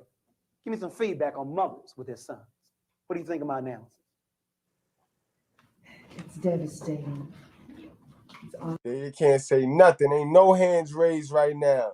Ain't no hands raised right now. But I bet you he had a bunch of shit to say about the fathers when he was pandering to y'all asses. Y'all was, oh yeah. Now it's quiet. Now it's quiet. Now it's crab legs. Cause nobody's perfect, but nobody want to admit it. Remember I said in the beginning, everybody, every individual person, including me, shit, I done told my daughter some things sometimes that catered to me. You know what I mean? It had a goddamn thing to do with her and the motherfucking, you know what I mean? And was best for her. It was the season I was going through, and yeah. I might have told her some shit that just made me feel good at the time because I was being spiteful. Remember, I told you we do spiteful shit, and a lot of us we done dug ourselves into a spiteful hole, being spiteful. You know what I mean? And we use people to be spiteful. Some of y'all bitches is in a group with other bitches right now, and y'all really can't stand these bitches, but y'all don't like the other bitches even more. So y'all gonna just entertain these old whack bitches just to get the other bitches mad. You see, shit like that. People do dumb shit, bro. Nobody's perfect. On target. Any other concerns about mothers and their sons? The boys will be boys is real bad. Right. That's exactly where you keep them as boys. Right. Where you teach them to be responsible, they will grow up to be men. Well, more apt to be anyway. Mm-hmm. But a lot of mothers. You know, the shortage of men in the church, that can be corrected by taking our sons to church. The sons can stay home. It's optional to them, but not the daughters. In terms of playing outside, daughters in at a certain hour. The sons all night long. Double standards. Make the daughters play, but not the sons. See, my point is, if black women, I'm coming right to you, if black women know what problems they have with their own black man, why don't they correct it with your son? See, if you know what the problems are with black men, your little son, that's somebody else's husband. All what you know needs. And I say that all of the time, yo, but women be so about them, they make everything about them that they tend to lose grips. Women should be scattered, climbing through the gates over here at the Righteous Fair. Especially the women that got kids, sons. They should be climbing through the gate, but they ain't climbing through the gates because, like I said, they love their kids, but they so engulfed on what satisfies them. And that's where they slip up. That's where they fuck up at. Because let me tell you something, sis. When you decided to bust it open, when you decided to my body, my choice and keep the baby, your end time was over. It's over. It's over. It's about the babies. It's about the kids. It's not about you. It's not about you. It's about them kids. Needs to be done, put that into your son. Right, why perpetuate? If you really love your sisters. If you really love your sisters, correct the problem with your son. Yes, sir. It's a bit hard to do though, because the mother loves the child so much, and it hurts the mother to whoop the child and see the child hurt, so the child will continue to rule. Yeah, it ain't even about whipping though, bro. Y'all think everything is whipping. See, y'all niggas is slaves, bro. I swear these niggas, y'all need to turn them slave movies off, bro. Y'all watch them slave movies and then y'all go and do it to y'all kids, bro. It ain't about whipping, bro. Discipline is more than physical, bro. You know what I mean? Discipline is more than physical. And then you the dad. So, bro, are you sitting up in the house with a woman and you're not disciplining the child? Because it's not the woman's job, honestly. It's not the woman's job to discipline the child. It's the woman's job to find a masculine man that's not going to touch the child inappropriately. So that that man who follows God can supply the discipline that that child needs. You know what I mean? Again, mother gets to stick her hands in her pocket, but only after doing the right thing, finding a man. So you need a man, sis. And you did hella bad by yourself, yep. It's interesting. They love their daughters too, but they whip their daughters. I'm seeing this phenomenon is that the mothers are also spoiling some daughters. True, but you don't spoil some daughters, and we don't have enough of these men there to do it. Yeah. Fine. Yo, then leave the chick. Then leave. Because it sound like you were one of them combative chicks that, and I get it. Come here, good brother do it. Like, me good brother do the shit sometimes. Like, oh, chill, you going too hard on them. No. You know what I mean? And then I say no, and she be like, all right, shit, fuck it. I tried. You know what I mean? A mother gonna try. And that's it. She get her credit just for trying. She tried. The little man saw you, she tried. It didn't work. But the little man know, or at least mom love me. She tried. But dad gonna get it. Dad gonna give it to me. And that's how that works. All that punk shit y'all be doing right now with these kids be. You're asking these kids what they eat. What you want to eat tonight? Nigga, you put that plate there, bro. You put that plate there, that healthy plate there, because you did the educate. You got the education. You got the knowledge. So you know don't be feeding them all this junk shit that's just going to have them jumping and bouncing off the fucking wall. You know what I mean? You put that plate there, that's what they eating tonight. Stop with this option shit. Y'all give these kids way too many options. You know what I mean? Let's stop playing. Let's stop playing. Y'all done let the woman run the household now. Because a lot, like I told you, we're in 2023. So this shit right here, all this fathers not in the crib, that shit is a lie, bro. These fathers is in the crib, bro. These fathers is getting manipulated, bro. Like I told you, like I said in the beginning, right? Because that template that I gave y'all in the beginning, it go for everything. It go for everything in life, guys. You know, two people be together, right? And because you share the same goal, because y'all share the same goal, like, you know what I mean, in a relationship, y'all share the same goal. So, you know what I mean, y'all, whether y'all saving or y'all stacking trying to get a house or something, just because y'all share the same goal, one partner feel they can manipulate the other partner into doing what they need them to do, and that's not right. You want people to be loyal to you, but you want them to be who they are.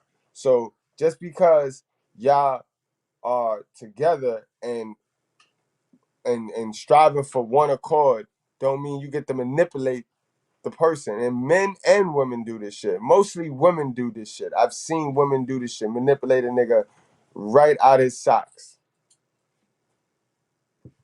Sad shit, yo. But guys, you got to take the leadership or you got to leave. You know what I mean? That's my baby. In other words, it's very interesting. See, when the father's there, see, it's something about a black man or father, seeing this male, his same size, sitting on his sofa, eating up all the food. Boy, you gotta go. But see, his daughter can stay there as long as she wants. But see, the mother knows the daughter. And so the mother, you gotta go too.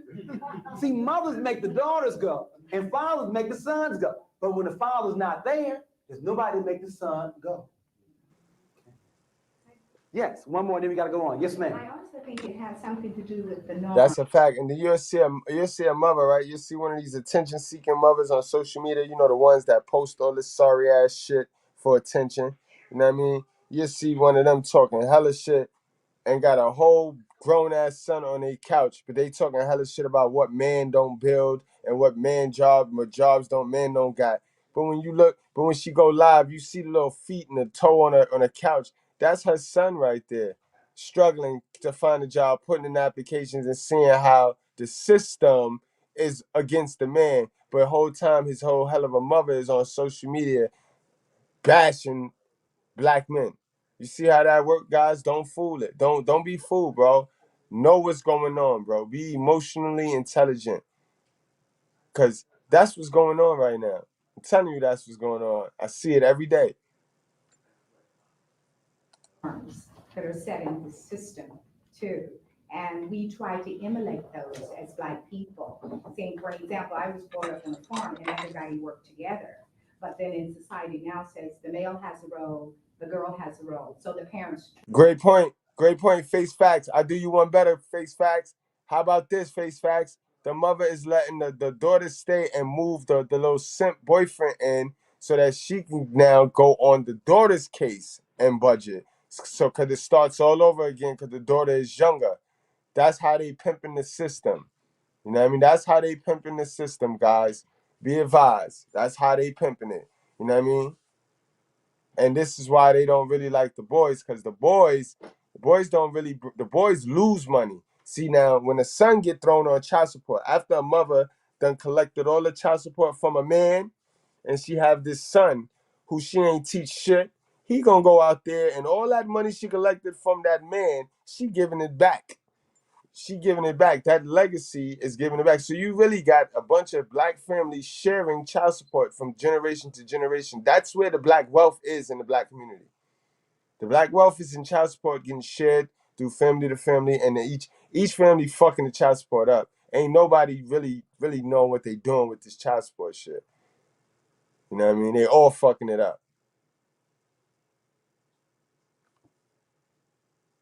Try to perpetuate that. Correct. And what's sad about that is you can't fault the Black man who you married not wanting to wash dishes. He wasn't forced to wash dishes at home. So you can't fault him when he marries you. You have to teach him early. Teach him early. Next issue, female teachers. We're also very concerned about female teachers. Remember, the exact percentage is 83% in the elementary grades. The number of Black children in public schools, 17%. That's way too much femininity for one Black boy to go throughout the day. That's 83% of femininity in school. 100% of femininity at home if he ain't got no father in there. That's a lot of feminine energy, bro. The Black children are 41% of all the special ed children. Now, 17 doesn't equal 41. LD, learning disabled, EMR, educable mentally retarded, BD, behavior disorder. It gets worse. If a Black child is going to be labeled special ed, 85% of the time it's going to be a Black boy. Why is it not 50-50 Black boy, Black girl? Well, the reason may not be with just Black children, Bill Moyers and Patrick Monahan. It may be up here at the top. It may be that female teachers may not know that boys are different than girls. You all didn't know that, didn't you? That boys are different than girls. I only want the women to answer. The men know they're different. I want to now hear the women to share with us what are some of the differences between boys and girls in the classroom. Because only when you know what the differences are can you then change your methodology to meet the needs of their learning styles. Yes. Active, more inquisitive. Okay, so boys are more active. What else? They're more physical. More physical. Okay, more aggressive. What else? Come on now, you all got the boys. Explain what they do. I think. Go ahead. I think the boys are more egotistical. Okay, so a large ego. Large okay. ego, and you have to got a good group. Any others? They're not quite as willing to please either as little girls. Okay, so less cooperative.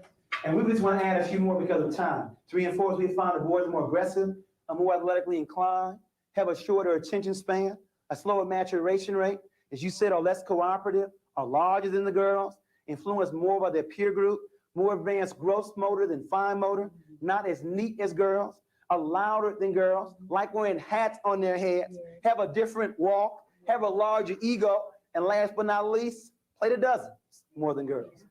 Do you know how many teachers, especially white teachers, white female teachers, don't know what the dozens are, don't know what signifying is?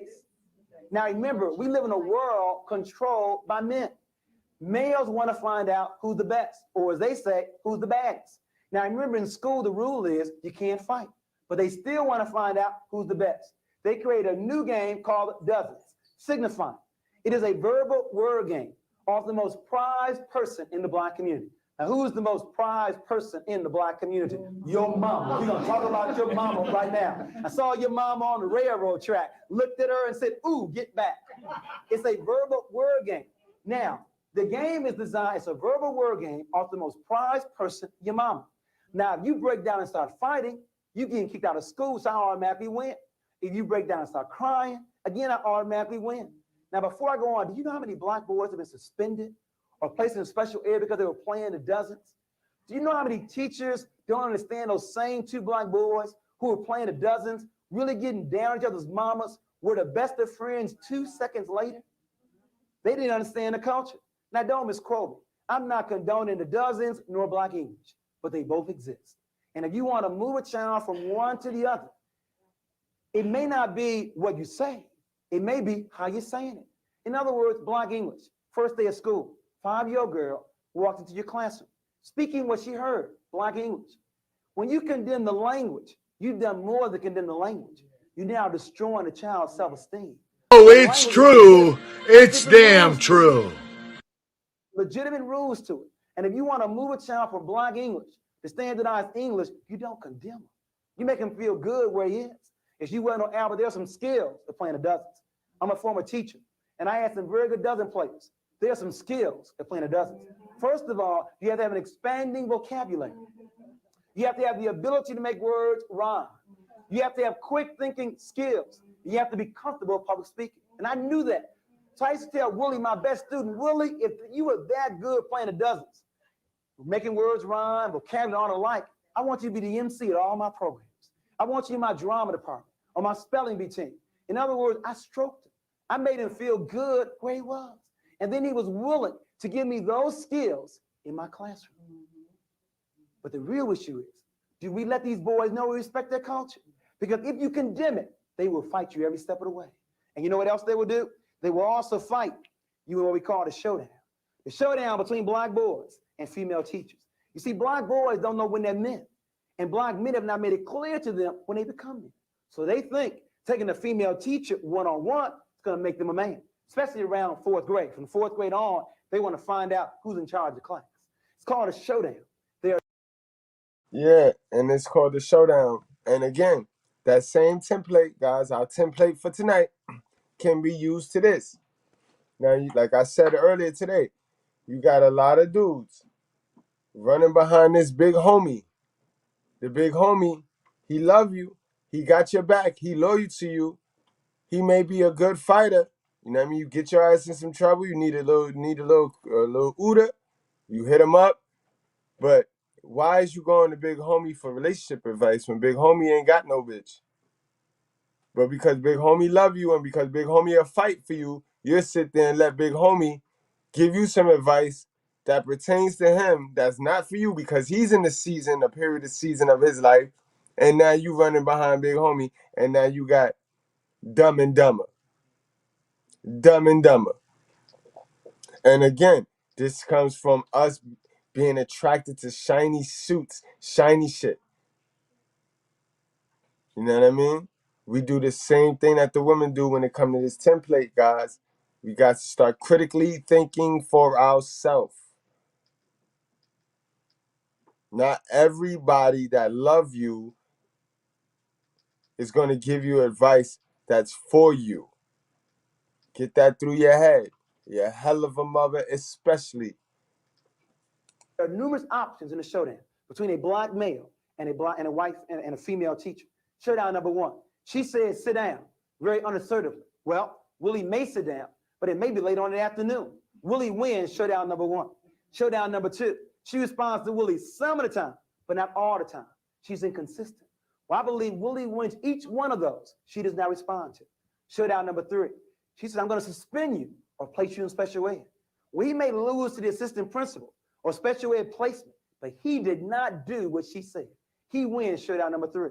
Showdown number 4, she says very assertively, sit down now. You know how the good ones do it? They look at you. Strong eye contact. They look you back in line, and she wins showdown number 4. Showdown number 5, she responds to Willie each and every time. She's consistent, and she's winning each one of those showdowns. Then the last one, a friend of mine in Chicago told me she had a boy who thought he was so bad, he was not going to stand up. He was going to run to class sitting down. He's going to make her nervous. He's going to look at her and smile at her. So every time Audrey looked at him, he looked back and smiled. But then Audrey would look back with the same strength and smile. This went on all day long. Willie looked. Again, this shit would be all solved if the mother put her foot down at home, bro. This is embarrassing now, because now you doing all of this activity in front of white teachers. You know what I mean? So they go to stereotype being matched. They go all the stereotypes. You know what I mean? And then, oh, he just a kid. All right, well, he got a parent. He got a parent, motherfucker. Look and smile. Audrey will look back and smile. At the end of class, so many words, Willie came to Audrey and said, okay, I understand that you are in charge of this class. But the reason is she's done 3 things well. She, first of all, loves him, and he knows that. She respects him, and he knows that. And she also respects his culture, and he knows that. Because of that, there is no showdown, because he knows that she is in charge of the class. What I'm getting at, to return back to this, if you know that boys have a shorter attention span. So he said that the teachers should respect the stupid culture, the stupidity culture, the circus. What should that do to your lesson? Make it shorter or make it more interesting? If you understand that boys are more advanced gross motor than fine motor, what should you allow more in your classroom? More hands-on learning activities. In other words, my point is, if you understand that boys have different learning styles, rather than taking them out of your class and put them in special ed, why don't you alter your learning styles, your methodology? But you know what's saying? Most principals know that 5% of their teachers make over 30% of the referrals. If that's the case, why remove the child? Why don't you remove the teacher? How is the child doing so well in 3rd grade with a good teacher and now labeled EMR in 4th grade? It may not be the child. It may be the teacher. It's really a shame we can't stay on this longer on learning styles. Hyperactivity, that's a value judgment. You know what hyper is? God must have told you what normal is. Hyper is a value judgment. It may not be that blind boys are hyperactive. It may be the lesson plans are simply too slow. Think about that the next time you want to place a child in special ed. Some other issues. I want to wrap up with regards to what is the conspiracy to destroy black boys. I believe the conspiracy is made up of white male supremacy, institutional racism, lack of black male role models, the male socialization process, parental apathy and double standards, low teacher expectations, a female designed classroom, a distorted media, and an influential peer group. In terms of the question of what is the conspiracy, I know you can't take all those down the way I gave them to you, so please read the book. I won't repeat them again, but those are the major factors that make up what is the conspiracy to destroy black boy. Male supremacy, institutional racism, lack of male role models, male socialization process, parental apathy, raising their daughters and loving their sons, low teacher expectations, a female designed classroom, a distorted media, and an influential peer group. Yeah, that's a lot of shit right there, bro. That's a lot of shit. Yo, that's a lot of shit, bro. Do you understand why you need God, bro? You ain't going up, you can't stand up against that shit right there without God, bro. You got to be a dummy, bro, if you think you're going to stand up against that. Come on, please. You gotta be fucking kidding me here. I mean, you can't put them all in the same fucking basket, all right? I mean, you got your good white people, you got your fucked up black people. I mean, you gotta call it the way you see it. It is what it is. Now, what I want to begin to look at is what can the home do to stop the conspiracy to destroy black boys? It's not enough to describe it. Remember, the book is called Countering the Conspiracy to Destroy Black Boys. I want to look at it from the home, from the classroom, from the community, and then we'll give you the Donna Willie theory, or the Donna Cathy theory and the Eddie Willie theory. In terms of the home, in order to stop this conspiracy, we must first of all become aware. I believe the first way to solve any problem is to know the problem exists, to study. Right. We have Right. got to study more. And then we, especially women, have got to admit that boys need role models, especially male role models. Right. And after we admit that, then we need to identify. That's gonna be the hardest part right there, because to admit that, would they have to go against their other narrative that men ain't shit. You know what I mean? So that's why they resisting to tell the truth, because then it won't fit their narrative. Some male role models that will play that kind of position with our boys. And please don't lie to me and say you don't know any. In other words, on your block, in your extended family, where you work at, please don't say you don't know at least one positive black man. In other words, just because the Bible. And it could be possible though, bro. It could be possible, because these women is so nasty to everybody that they come encounter with. They brothers. Remember, they was in the house with their brother. Their brother got them to hate their guts because of what you just broke down to us. You know what I mean? The favoritism showed. You know what I mean? It's just ridiculous, guys. Biological father is not there. Does not mean there's not some other black men available. We believe in extended family concept. We also want you to set a contract on what this man will do with your son on an ongoing regular basis. And for the fathers, please quit taking your sons only to the ball game and to the zoo. It's amazing. Fathers take their sons to the zoo and to a ball game. When it's time to go to the grocery store or to the barbershop, go with your mama. In other words, I believe that. That's cap, bro. I used to go to the barbershop with my dad. What are you talking about? My mom's never really took me to the barbershop. And once my dad left, that's when my mom took me to the barbershop. But that was always a dad thing. It was dudes in the barbershop. Yo, we got my guy Face Facts in the class tonight. What's going on, Face Facts? Good. Salute, Mr. Goodbread. No doubt, bro. Listen, man, this is why I don't like pro-blacks, because this is what no one ever talks about. All that white supremacy shit, that shit is a peace treaty. Right. There's a reason why the black man was selected, right? Because nobody likes the black man. The white man has the inferiority complex. The white woman gets off on, emasculating little black boys because she can't emasculate her man at home. Like, no one ever talks about why these white teachers want to teach in these inner city schools, because they wouldn't live there. And there's a reason why school gets out at 3 o'clock, because they got to make sure that the white women get home and back to their neighborhoods before it gets dark out. Great facts. Great fact. Because they don't teach night school. They got night school in some of these, especially once the kids start getting older and they start failing. They got night school. You'll never see a white woman teaching at night school. That's usually when you'll see the male teachers. Facts again, man. Facts again. Face the facts, man. At the brutally out. It's a bad combination right here for these motherfucking lion lips. It's a bad combination. And then shout out to Dirty Folks, because I've heard him say this. Black women just want to be second worst. So they're okay with slavery as long as they get preferential treatment. So as long as they're not at the bottom, then they're fine with it. Because at the end of the day, they got at least one person that they can say that they're better than. Doesn't matter the circumstances of how it got there. Doesn't matter long-term side effects. Because I'll tell you now, it's getting so bad where you never used to see homeless women. Wow. That's crazy. Yo, Posh Williams said, I remember my brother being in about the 2nd and 3rd grade, and the racist teacher wanted to place him in the slow class. Yep, we just went over that just now, how the teachers, because they didn't understand black male masculinity and our humor, our sense of humor, that they just labeled us. And our moms, you know what I mean? She saw the money in that.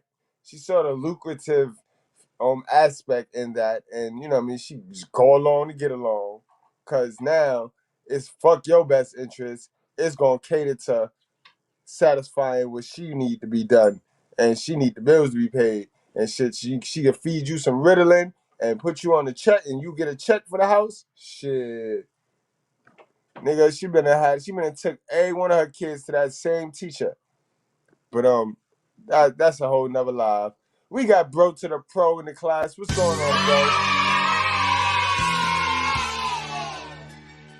What do you think, family? Hey, look what this girl made for me. She made me some apples cut up and put cinnamon on them with hot pepper. And that's how I knew Bro to the Pro had a little gift for us. Bro to the Pro, he didn't replace T.O. At least he ain't show us the dog today. He got some food for us. That's what's up, bro. Pass it around, you know what I mean? Because these are good. These are really good. By the way, guys, it's really, really important that if you haven't already, I mean, think about something. If you need a break from where you are, but you can't get a passport, you need to stress relief and not have to concern yourself with any safety issues. You should go and check out the U.S. Virgin Islands. You'd be surprised how nice the beaches are. And if you just look on YouTube, you'll see exactly what I mean. It has a Jamaican culture. It has the West Indies vibe. Everybody has dreadlocks. And it's all like casinos and stuff. But it's a lot of like people who just went there and just disappeared. Just chilling, just chilling. Just chilling, man. I mean, it's literally like no problem. So now for my Spanish-speaking friends out there that don't have to go to Mexico, you can go to Puerto Rico. And if you're a veteran, there is a veterans hospital there in Puerto Rico. If you are a D-214 holder, you can go to the military army base that was there. They have a BX and a PX. It's pretty nice. Driver's license, you don't need a passport. And you can register at the VA. It's all in Spanish. So if you don't speak Spanish, just get get a plan. If you're a veteran, okay? These are important days that we're ahead of us. And this guy here looks like he wrote the textbook to fuck us all up. That's a fact, right? You said something in the chat earlier that's crazy. He do look like a little CIA op, man. He look like a little op, man. You know how they send one of us to control how we think, how we should be thinking, bro. Every single finish this up, man. In the 1980s, they sent an op to every corporation all the way down. Just so you guys know, there were real CIA agents monitoring every culture so that they could figure out how to figure us out and fuck us up. And make us minorities. Black boys done an awful lot by seeing you in very natural situations, at the oil change, at the barbershop, just talking smack on the street. So please quit thinking that you can only interact with your children in some child-centered activities. They need to see what you do on an ongoing, regular basis. We must also work on Black boys' fine motor development.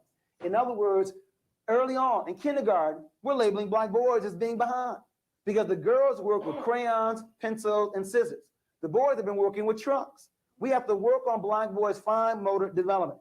We also have to work on a non-sexist household.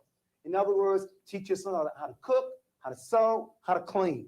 We also recommend you teach your son sex education and before 12 years of age. The studies show we're teaching children sex ed after they've already started. It should be before, not after. They've already made a baby after 12 and 13. We have to work on that. We must also monitor the peer group. You know, good parents have always done a number of things well with the peer group. First of all, good parents know who their children's friends are. They invite them over to get to know them better. And many times parents program a peer group to make sure their child runs with the right group. My parents enrolled me on a track team. I had to run cross country, indoor and outdoor track. Rather than running around a gang, they had me running around a track. My parents did that intentionally to make sure. Good parents also monitor television. TV cannot be turned on by itself. Quit blaming the television set. We must also look at us. And then last but and remember, yo, they done made it easy now for the parents to be lazy because now they got this social media bullshit. And that shit is the biggest unrestricted drug in America. Kids go there, they take a hit of that dopamine and they lose their fucking mind, yo. You ever seen a kid? You ever seen a mother try to take a phone from a kid? That shit like you ever seen a crackhead try to get his pipe took from him? Amazing, yo. Amazing. Not least, we must listen to our children. Many times they tell me, my parents don't listen to me. That's why the peer group is winning. The peer group listens. Many times we don't. You know that. You try again, sir, sis or bro, little boy. She don't listen to your father. She don't listen to your father. So good luck. Good luck with that. Average father only spends 7 minutes with his children. The average mother, 34 minutes. That's a tragedy. But if that's all you're spending, make sure it's quality time. Make sure you're listening to them. That's sad. Yo, guys, on the panel, now I got a question for everybody on the panel. Y'all think that number went up or down on both, for both? 34 minutes out of 24 hours. 7 minutes out of 24 hours. We're going to start with you, Face Facts. I think it went up for mothers, but down for fathers. Right. Like, we want to give an estimate, alleged estimate. What, as far as how much time per day? Yeah. I'd say the average mother gets about 4 hours a day with the child, and the father, if you stretch it out over how the custody is usually arranged, father probably gets about 20 minutes. Probably right. That sound right. I would say 3 hours with the mother, because look, mom come home, kid come home from school at 3, mom come home 7, 6, the kid go to bed at 10, supposedly. That's about 3 hours. Yeah, but you got to add in the morning time, about an hour to get them ready in the morning. So that's how I came up with the 4. Right. Good call out. Yo, we got BT in the class. BT, answer that one for me, man. What you think? So we talking about in the hood or just black folks in general? Because I'll come from you from a hood perspective. I love that word. I love that separation too, because it is a difference. Remember, there's a difference between Negroes and brothers, bro. Remember, every brother is not a nigga. Go ahead. We talking about the niggas though, bro. Go ahead. In the hood, probably about 2 hours for the mother and about less than 15 minutes for the father. I mean, you have to understand, like, things are more expensive now. If you live in a city like New York, or if you live in New Orleans metropolitan, where things are more expensive, and you live in it, I don't even care if you live on Section 8. I mean, things are more expensive now, so these women have to work more because they decide to raise multiple. It's not like they have one kid. Most of these chicks have multiple children, so they have to finance for multiple children and a sufficient place to stay. So they probably not getting home till 9, 10 o'clock at night. And as far as the time the father spent, they don't know who the father of the child even is. So I agree with that too, man. That's a great assessment too. Bro to the pro, what's your take? What's your take? Bro to the pro. He can't hear you. He's probably muted. Oh, all right. Hey, by the way, I'm BT the archaeologist tonight. So in my archaeology findings, right, what we see here, folks, this is the first simple. This is the great ancestor of the Simpin Force. This is the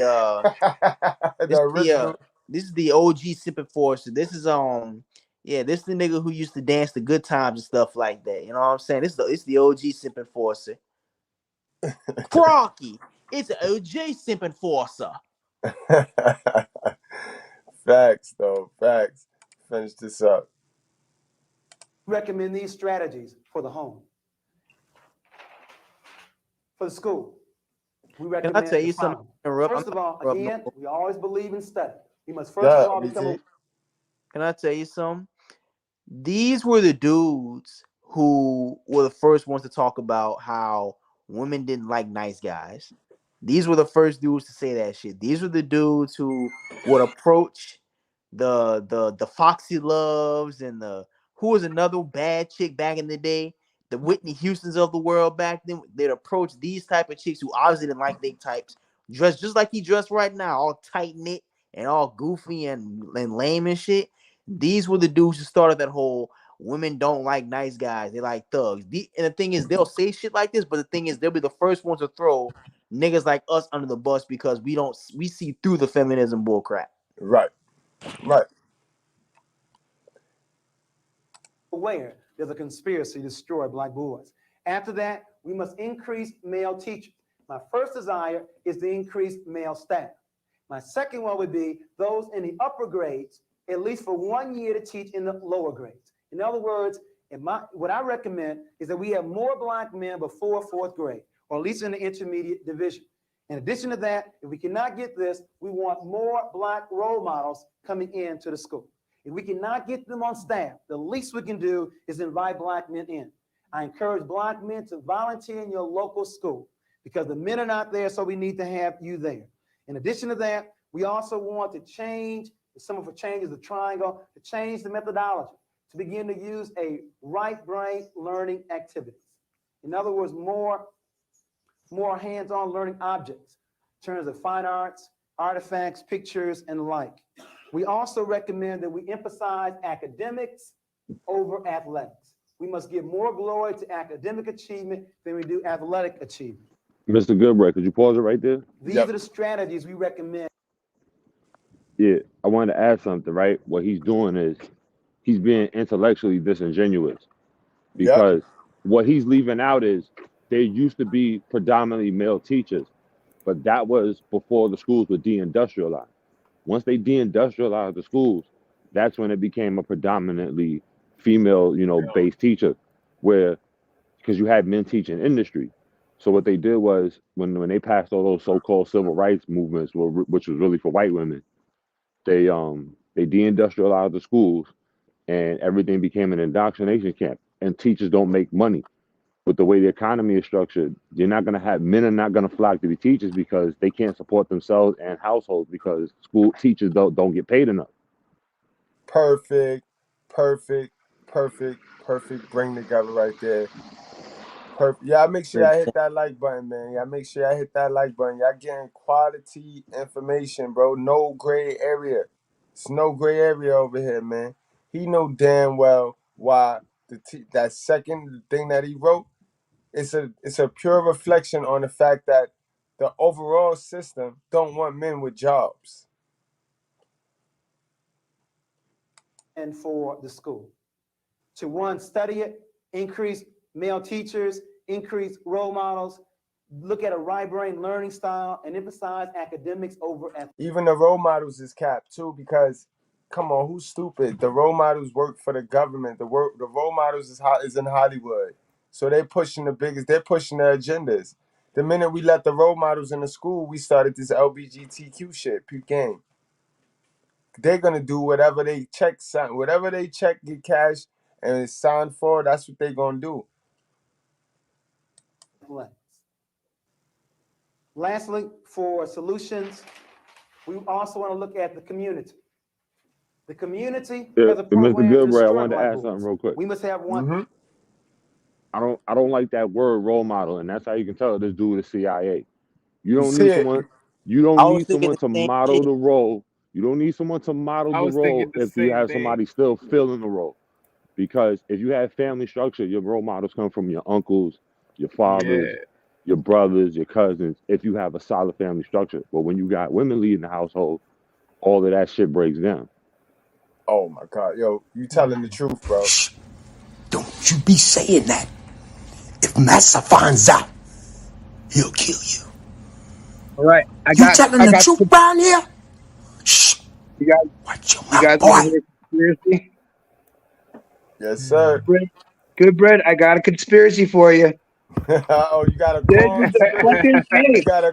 motherfucker blew my mind, you guys. Are you ready? Let's go.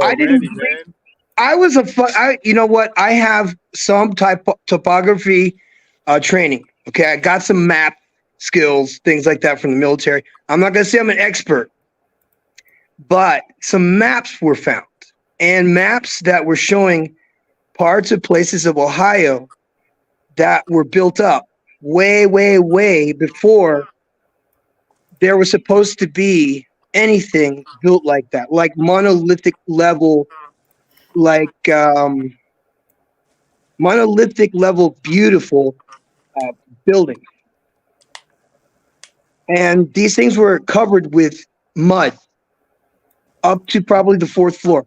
Prisons, huge prisons, mental institutions that are built like the Roman temples, all broken down. And then when they had the World's Fair, they made it sound like it was like simulated stuff. These were old buildings.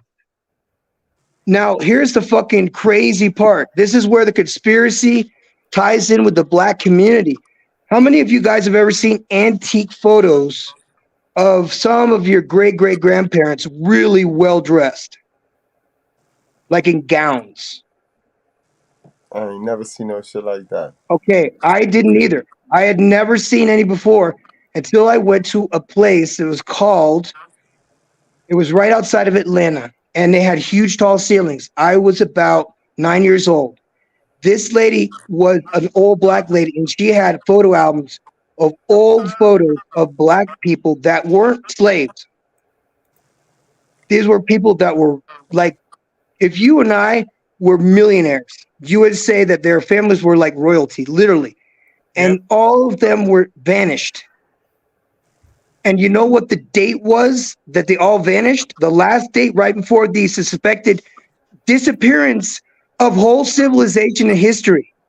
Not just of blacks, but of whites too. And they replaced all of us with dummies from East Europe. They brought us all over. This is the fucking weird part. The date is the date. It's the man's of the massacre of Black Wall Street. That's all I have. Yo, well, we got my guy AVS in the class. And yo, bro, welcome back to Where You Belong, bro. I done told you about going down there messing with these people, bro. What up, AVS? Ooh, thank you, good bread, man. Man, you know, I didn't know better. You know what I'm saying? You live to learn, You know what I'm man. saying? But I Honestly, can tell, man.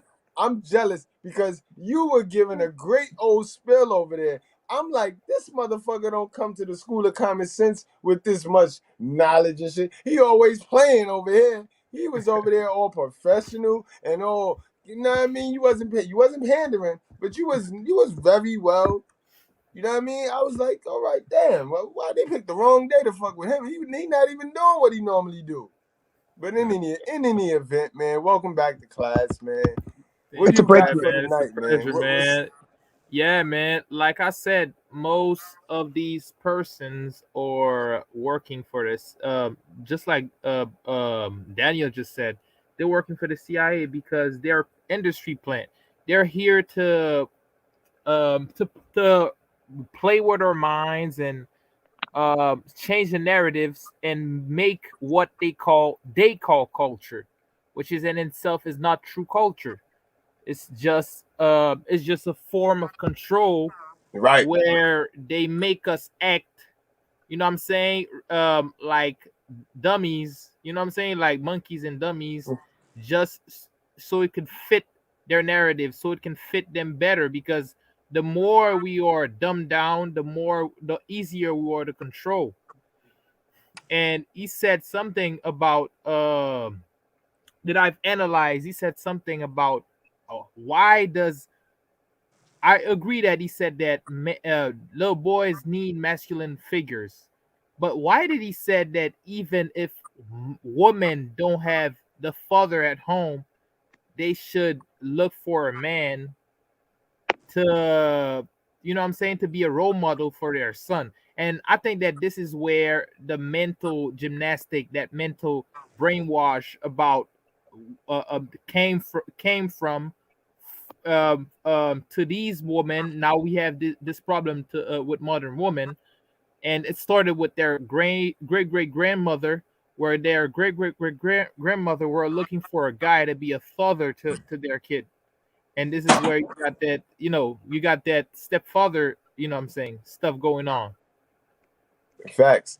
And looking at the guy giving us the preview, he won. He won in them, B. Yeah. To protect and develop black boys. One program is the Boy Scouts. It's an excellent program. It teaches black boys skills. But the problem is the Boy Scout master may be homosexual, may not know black history.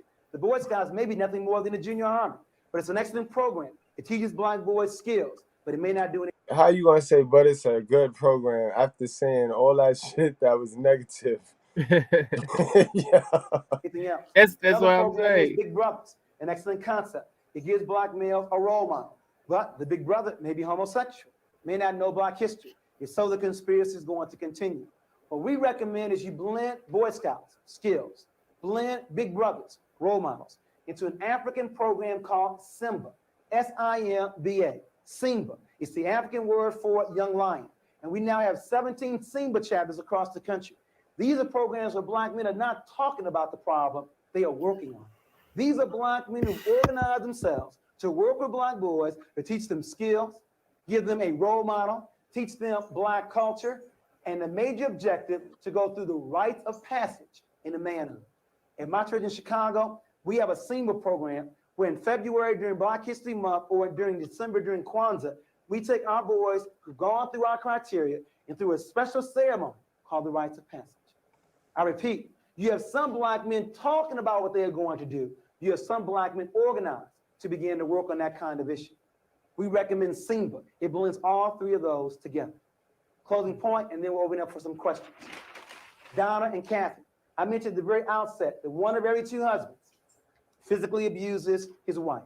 Now, many thought the problem was only with the men who did the beating. There's more to it than that.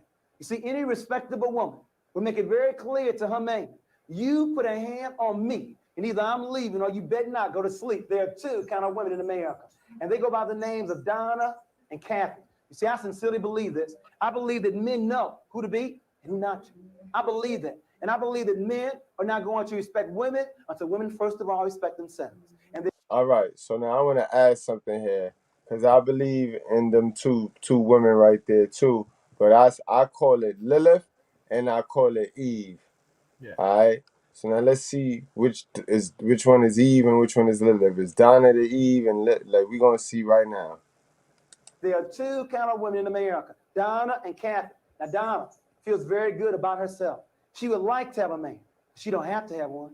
I mean, the sun will still shine. God will still be first in her life. Donna wants one. That's a fucking lie. What yo, hold on, bro. You can't Hold on. like that's confusing. You can't say you want a man, but and say you don't need a man. That doesn't work like that. No, he's rolling out. I clearly say Donna's gonna be the modern woman. She's gonna be the motherfucking Lilith, bro. Yeah, every self-centered person is the modern woman, because the modern women only care about themselves, their survival, not the old group survival. Right, and this dude just went to pandering again too. Yep. Because Yeah, listen, men are vastly physically superior to women. I mean, listen, I don't want to sound like I'm condoning domestic violence, but listen, men don't start fights with women, but the ones of us who don't have the self-control usually finish them. Domestic violence is typically bi-directional. Women 99.9% of the time hit first. It's just that 0.1% of men that hit them back. It's a fact. Yep. He told the truth. She ain't got to have one. But then you get Kathy, taking me your way, it comes through the door with another woman, with a bottle, with a balled up fist. All Kathy wants is a man, and a half a man will do. I want all the Kathys to raise their hands. You know, I've yet across the country see a sister admit to me that she's a Kathy. You know what they tell me? They say, Juwanza, well, I'm a Donna during the weekday, but I'm a Kathy on the weekend. Well, I'm Donna at summertime and a Kathy the other hand. It's hard being Donna in America when you have two women for every one man. It's easy to lower your standards. If you want to be a Kathy in America, the theory goes like this. For every sister we can get to quit acting like Kathy and to begin to act like Donna, what this means is less Kathys and more Donnas. As a result of having fewer Kathys and more Donnas, we would have fewer brothers taking advantage of women like Kathy. Now, we expect more women like Donna. Oh, you see what they did right there? You see what they did? This is part of the programming to get our women to not be cooperative and to be stupid and self-centered, bro. He just tied it in. He tied it in right there. This is definitely a pro-black. This is Pandering. definitely a pro-black shit right here, because they're gonna always pander. They're always gonna pander to the female, bro. And that he just told us how she is partners in crime to the fucking devil. Remember, she's the passive partner. She's the passive partner in crime, while the devil is the active. He always trying something. Remember, he fucking with our 5 senses every day. Mr. Goodbread, sometimes, man, I think that people they focus too much on the young boys, but they don't give the young girls attention, because not only young boys need fathers, young girls need fathers too. Because young girls, when young girls are degrading, like or or going bad, and they're degrading the society, like all the community, like all people are gonna start being degraded. You know what I'm saying? Because they will cause the fall of society if they misbehave, because they're the one having them kids. You know what I'm saying? Right. So Posh, yeah. Posh, I'm from New York, and I'm telling you, the women out here hit first. The women out here hit first. They hit you first. The guys out here is scared to talk to women. They scared to approach women. Yes, you know what I facts. mean? Honestly, the guys is absolutely scared to talk to women because the women is hitting first. I'm telling you, Posh, they done got big. They done got big as a house, and they heavy-handed. It's facts. Good bread. Listen, I've seen that a we gotta lot. talk about Posh too. Why he's right, because he said that the girls need the fathers too. You want to know why relationships don't work? Because what the women are trying to get out of you is everything that your mother stole from your father that he never got the opportunity to give to you. Yep. So that's really what it boils down Yep. to. Yo, face facts, bro. You got a channel, bro? Nah, I don't got a channel. I'm just, I'm going through this shit. Been fighting the family court for how long? You know my origin story. Yeah, I know. No, you couch game. Yo. So yeah, but nah, I don't got no channel. Yo, can you say that one more time? I'm gonna clip that. I'm gonna make that into a YouTube short, bro. Give you your credit and all that. One more time, boy. Damn. Yeah, relationships don't work because these women out here are trying to get everything out of you that they never got from their father because their mother stole it from them. Wow. Oh, face facts. She said, where Posh asked, what city you from? Oh, I'm from New York all day.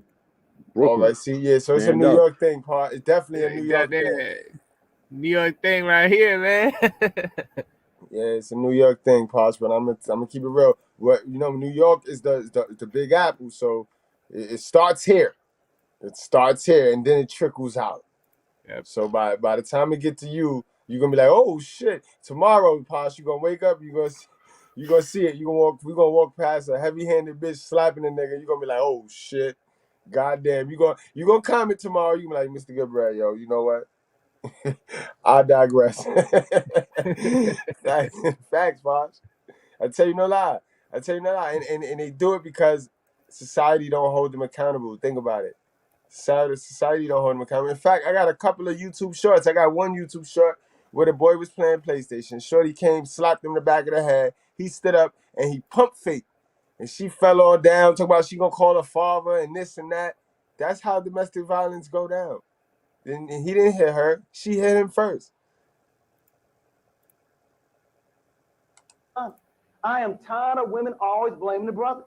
The last time I looked, you still determined who gets your phone number, who takes you out, right? Every step along the way. It's hard being a dime in America. If you want to be a dime, there may be some lonely Friday and Saturday nights. But if you believe in you, you'll have peace of mind. That's a lie. You want to be a dime in He America. swindled them. It means you go He back sold to the school. women on feminism with that one line right there. How can you have peace as a woman and be dolo when you were created to be a helpmeet? So you just, God gonna get him. Hope God with him, boy. He's a super panderer, bro. Get off of welfare. Learn you a skill for a career to take care of yourself.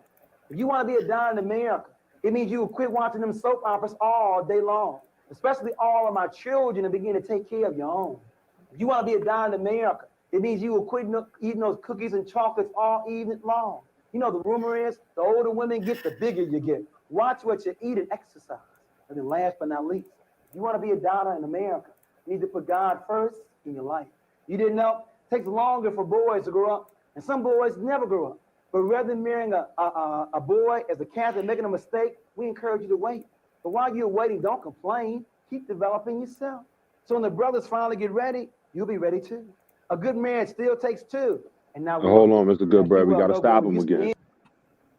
You got to stop him again with that CIA trickery. Yeah, boys never grow up. Men do.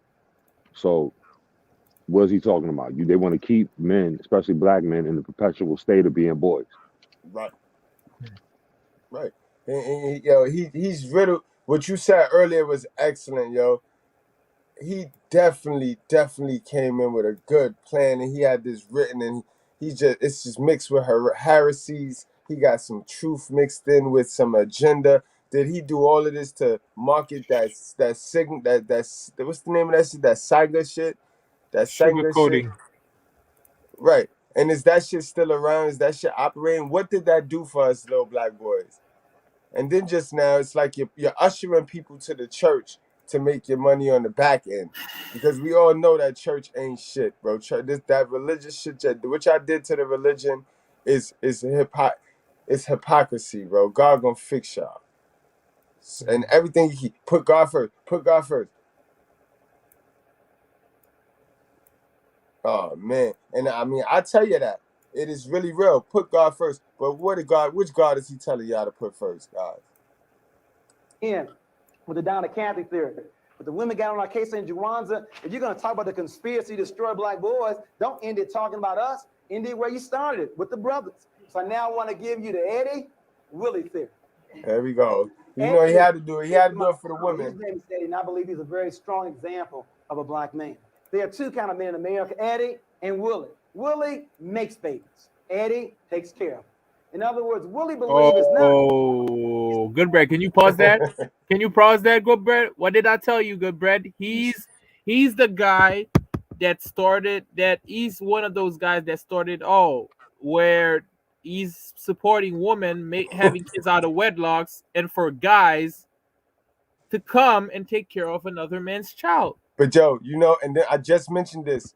That's the same church blueprint. When the church teach, he's sending them to church so church can manipulate them to spread their seed and be fruitful. That's the same scripture that fucked up the black community today with teenage pregnancy, spreading your seed and be fruitful. So they know what they're doing. They got a whole plan right now for the and they ran it on us.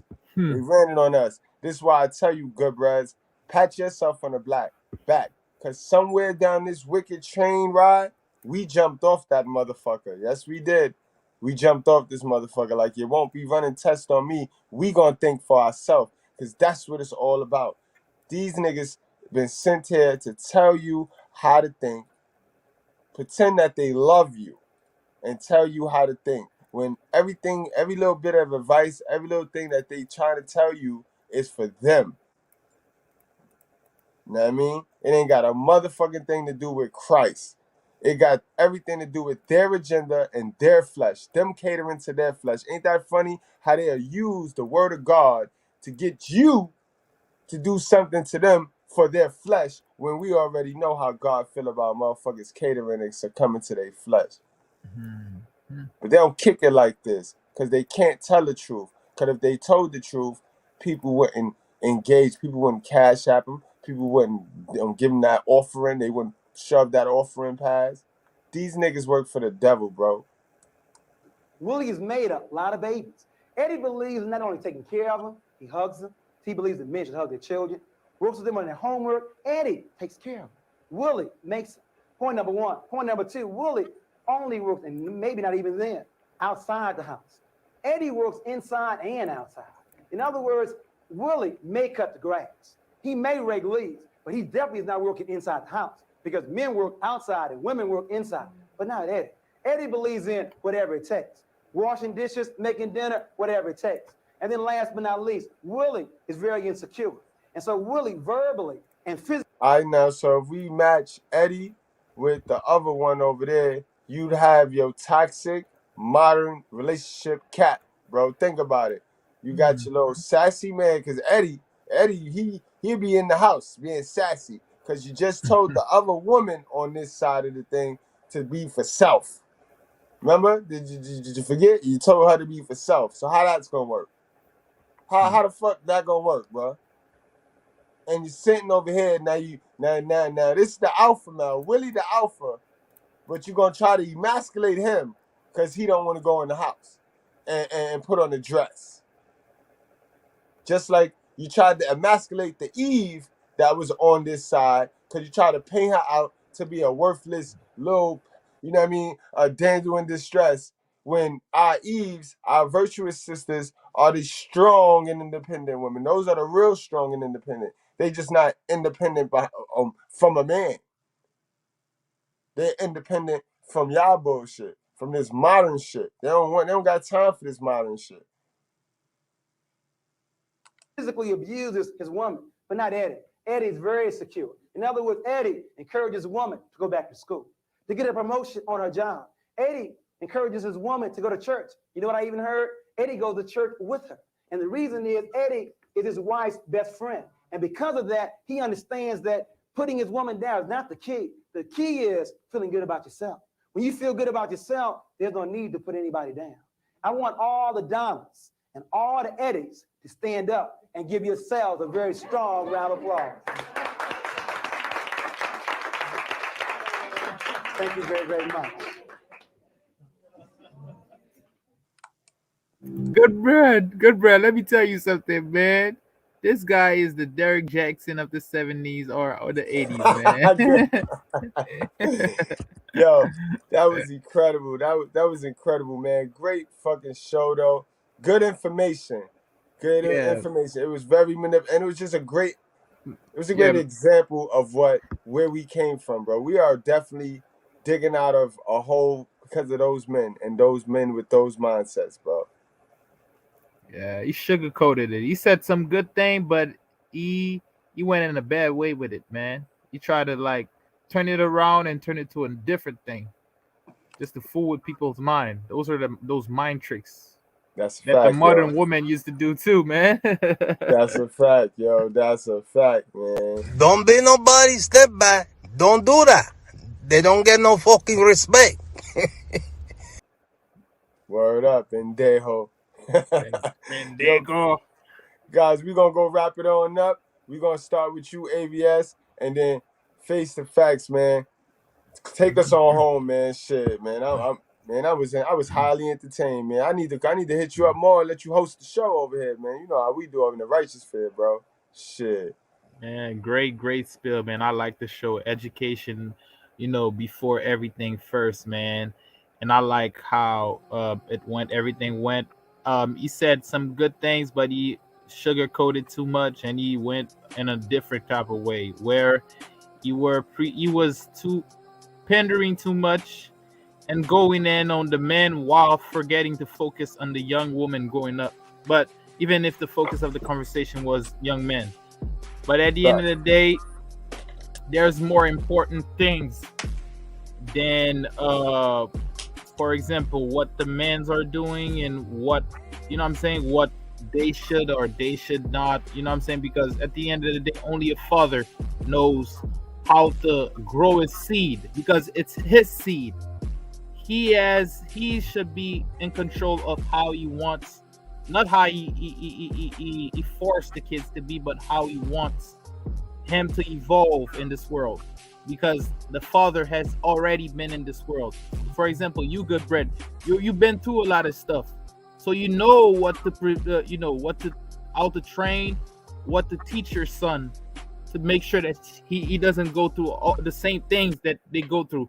But why usually analyze from this world is just people are usually selfish, and people just say that if I go through this shit, my kid has to go through the same shit, because I don't want him to be, I don't want him to be as things to be less harder than what it was for me.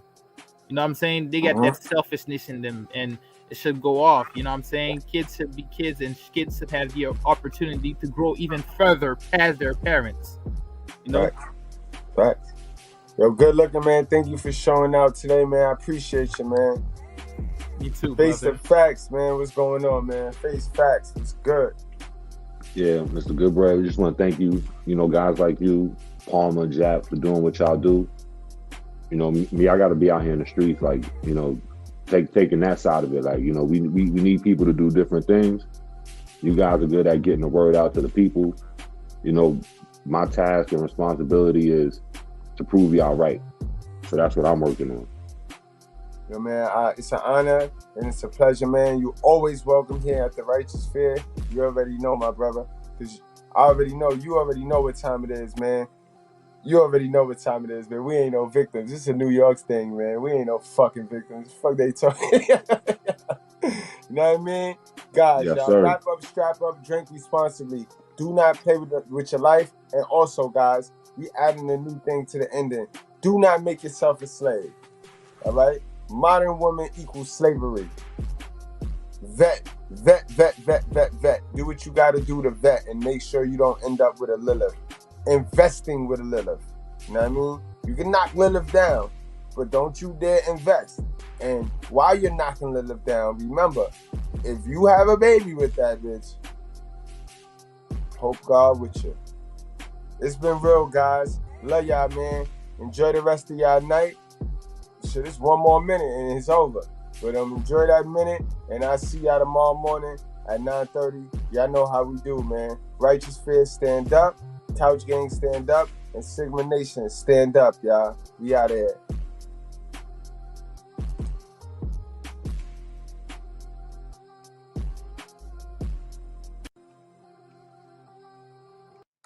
Is the way he challenges the black elite.